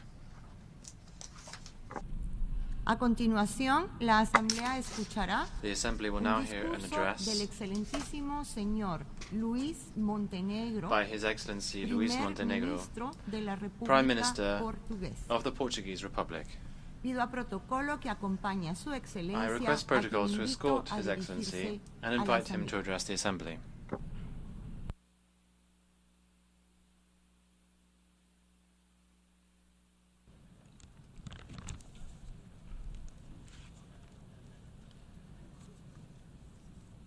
Senhora Presidente, Madam President, Senhor Secretário Mr. Secretary General, Senhores Chefes de Heads Estado of e de State and Governo, Government, Excelências, Senhoras e Excellencies, Senhores. Ladies and Gentlemen.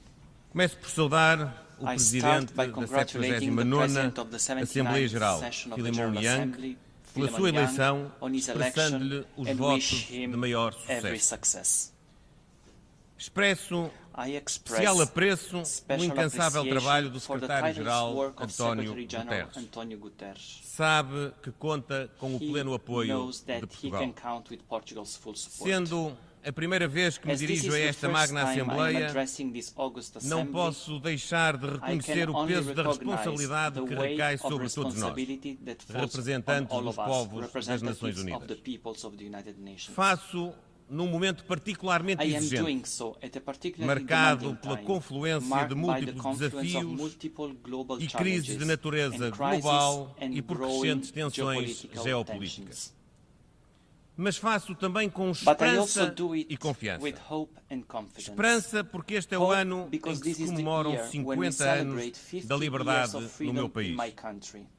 O povo português, em liberdade, clamou por democracia, paz e desenvolvimento. E assim dobrou o arco da história. Numa altura em que em muitas partes do mundo autocracias põem em causa a democracia, temos confiança na força da liberdade.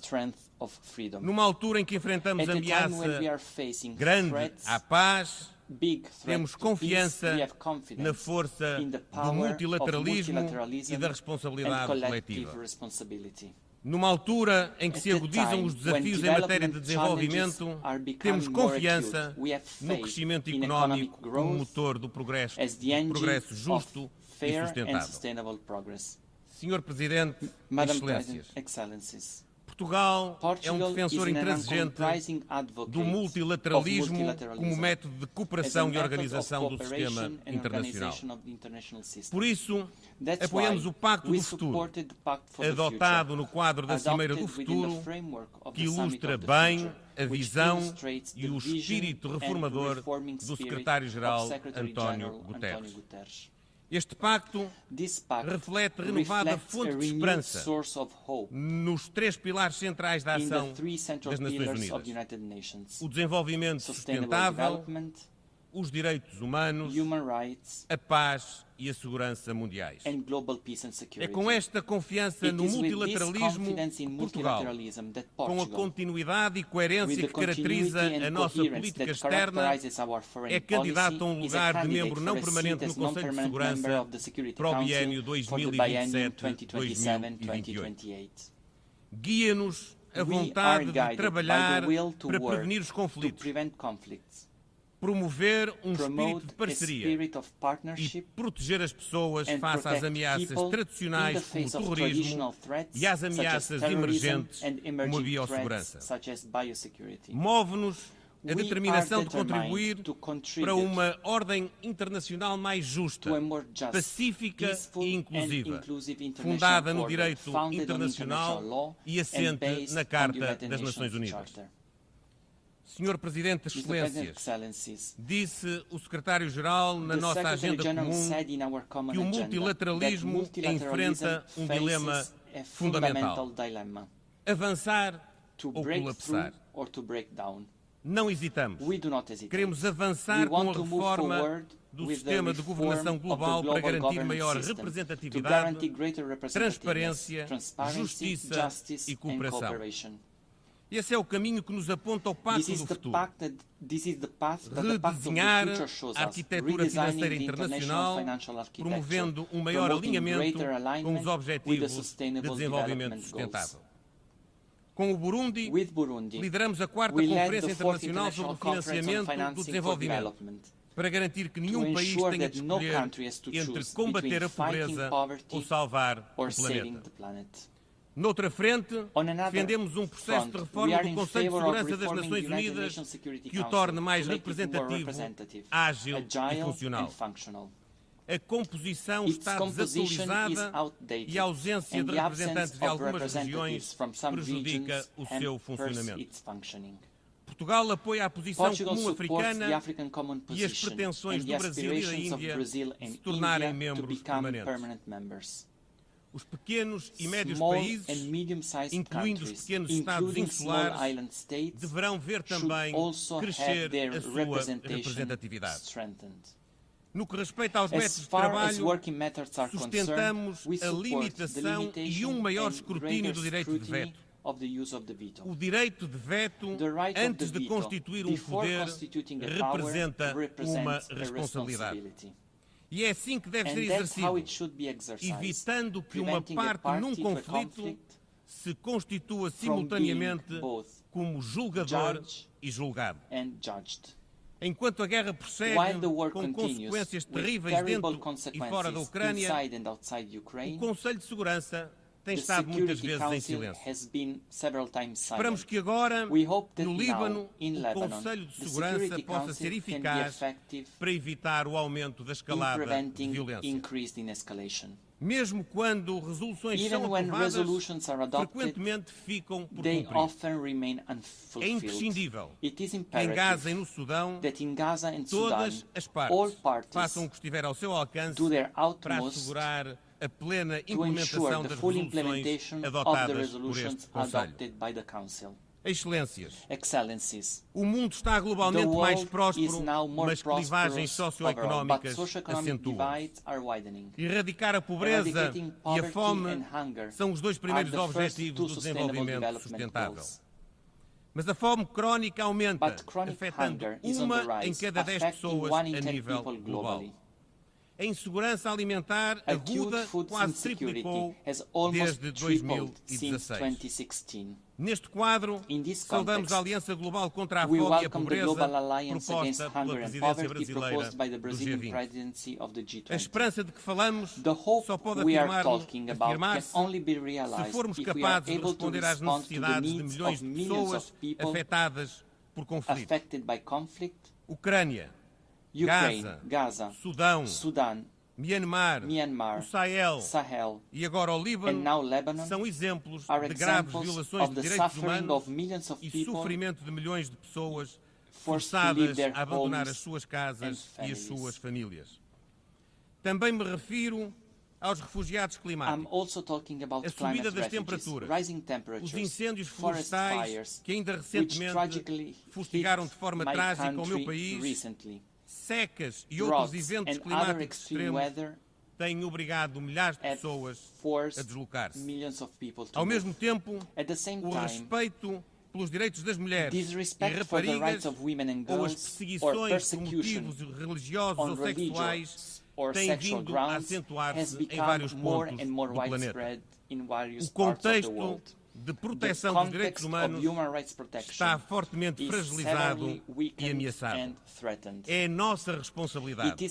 É nossa responsabilidade coletiva garantir esse respeito, essa proteção e a realização dos direitos humanos. As novas tecnologias, como a inteligência artificial, constituem, é verdade, uma oportunidade, mas também criam riscos. O Pacto do Futuro aponta o caminho para o equilíbrio virtuoso nesta matéria. Temos de agir no combate sem tréguas a todas as formas de discriminação e de ódio que minam a coesão das nossas sociedades. Continuaremos, neste contexto, a defender também os direitos da juventude.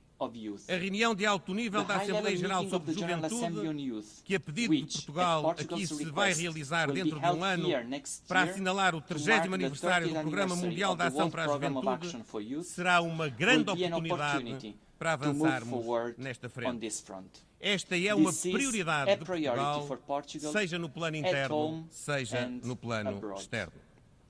Excelências, a paz é um objetivo primordial das Nações Unidas. E também aqui temos de dar um sinal de esperança.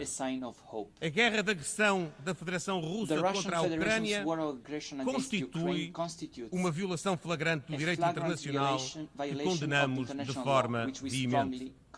Os efeitos negativos desta guerra, a crise alimentar, energética e inflacionista, ecoam no mundo inteiro com maior impacto nas regiões mais frágeis. Estamos também profundamente preocupados com a situação humanitária e a perigosa escalada na região do Médio Oriente. Face aos acontecimentos no Líbano, apelamos à máxima contenção das partes para evitar o aumento da escalada. Condenamos firmemente os horríveis ataques terroristas executados pelo Hamas a 7 de outubro de 2023 e exigimos a libertação de todos os reféns. Não nos conformamos igualmente com o desastre humanitário the humanitarian disaster and the growing number of civilian victims in Gaza. É imperativo cessar incondicionalmente as hostilidades, garantir a entrada da ajuda humanitária e o respeito pelo direito internacional. É igualmente imperativo retomar negociações com vista à implementação da solução dos dois Estados, a única que poderá trazer estabilidade à região. Portugal é contra a expansão de colonatos, o confisco de terras nos territórios palestinianos ocupados e as ações de colonos que constituam violações do direito internacional e obstáculos à paz. É nosso interesse comum, de todos, e responsabilidade partilhada, zelar pelo respeito do direito internacional e do direito humanitário. Temos igualmente de reforçar a aposta na prevenção e na mediação de conflitos, nomeadamente em África. Saliento a consistente presença portuguesa nas operações de paz das Nações Unidas e nas missões da União Europeia, com forças nacionais destacadas em Moçambique, na Somália, no Sudão do Sul, na República Centro-Africana e no Golfo da Guiné. Destaco igualmente o contributo da CEDEAO e da União Africana para os esforços de promoção da estabilidade na região. Portugal apoiou a resolução que permitiu o estabelecimento de contribuições regulares das Nações Unidas para o financiamento das operações de paz da União Africana mandatadas pelo Conselho de Segurança. Secundamos igualmente as propostas do Secretário-Geral que visam o estabelecimento de contribuições regulares para o Fundo de Consolidação da Paz. Excelências, Portugal é um país marítimo. 97% do nosso território é oceano. Compreendemos o papel vital do oceano na economia global e também no combate às alterações climáticas. Apoiamos com determinação a gestão e governação sustentável dos oceanos e o desenvolvimento de uma nova economia azul sustentável alinhada com a Agenda 2030. Consideramos a capacitação em assuntos relacionados com o oceano uma prioridade e desenhamos um programa de bolsas dirigido a países em desenvolvimento, com especial enfoque nos pequenos estados insulares em desenvolvimento. O Acordo Internacional sobre a Conservação e Uso Sustentável da Biodiversidade Marinha em áreas além da jurisdição nacional foi uma vitória do multilateralismo. Continuaremos, portanto, empenhados na sua entrada em vigor. Portugal apela também Portugal is calling for a joint para a conclusão de um tratado ambicioso para eliminar a poluição por plástico até ao final do ano. As alterações climáticas são a ameaça existencial do nosso tempo. Portugal mantém-se empenhado em investir nas energias renováveis e na supressão dos combustíveis de origem fóssil. Queremos incorporar 47% de energias renováveis no consumo final de energia até 2030. Temos também favorecido a introdução de mecanismos financeiros inovadores, com os SIDs. Exemplo disso são os acordos assinados em Portugal e por Portugal, com Cabo Verde e São Tomé e Príncipe, e que transformam a dívida que estes países têm com Portugal em investimento climático, assim apoiando a transição energética. Sr. Presidente, Excelências, o sucesso da Agenda 2030 joga-se sobretudo a favor dos grupos em situação de maior vulnerabilidade. Não podemos deixar ninguém para trás. A transição digital e as tecnologias emergentes constituem uma renovada oportunidade para facilitar um futuro mais próspero, justo, inclusivo e sustentável. A conectividade é uma pedra basilar. O caminho parece ser claro. É preciso conceber o desenvolvimento tecnológico através de uma lente centrada no ser humano e baseada no direito internacional. Excelências, e para terminar, é com muito orgulho que falo em português. Além de ser o quarto idioma mais falado no mundo como língua materna, unindo hoje mais de 260 milhões de pessoas em todos os continentes, a língua portuguesa é a língua oficial e de trabalho em 33 organizações internacionais, desde logo na comunidade dos países de língua portuguesa. E é por isso legítima a ambição desta comunidade de ver a língua portuguesa reconhecida como língua oficial das Nações Unidas. Ainda ontem acertei com o Presidente Lula da Silva do Brasil o nosso empenho e disponibilidade para, em conjunto com todos os países que falam a língua portuguesa, concretizar este objetivo. A legitimidade das Nações Unidas, o seu poder de convocação e a sua autoridade normativa global, aliados à sua competência multidisciplinar, são alguns dos seus trunfos singulares, que devem ser potenciados em prol das nossas causas comuns e de uma visão partilhada de futuro. O caminho que temos pela frente, bem sabemos, é árduo e incerto, mas o objetivo está traçado. Iremos trilhá-lo com esperança e com confiança. E nesta trajetória, as Nações Unidas, os povos do mundo, a comunidade internacional podem continuar a contar com Portugal. Muito obrigado.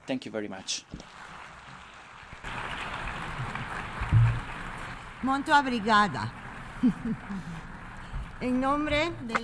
On behalf of the General Assembly, I would like to thank His Excellency, the Prime Minister of the Portuguese Republic. Ladies and gentlemen, we have heard the last speaker in the general debate for this meeting. The 12th plenary meeting to continue with the general debate will be held at 3 p.m. The meeting is adjourned.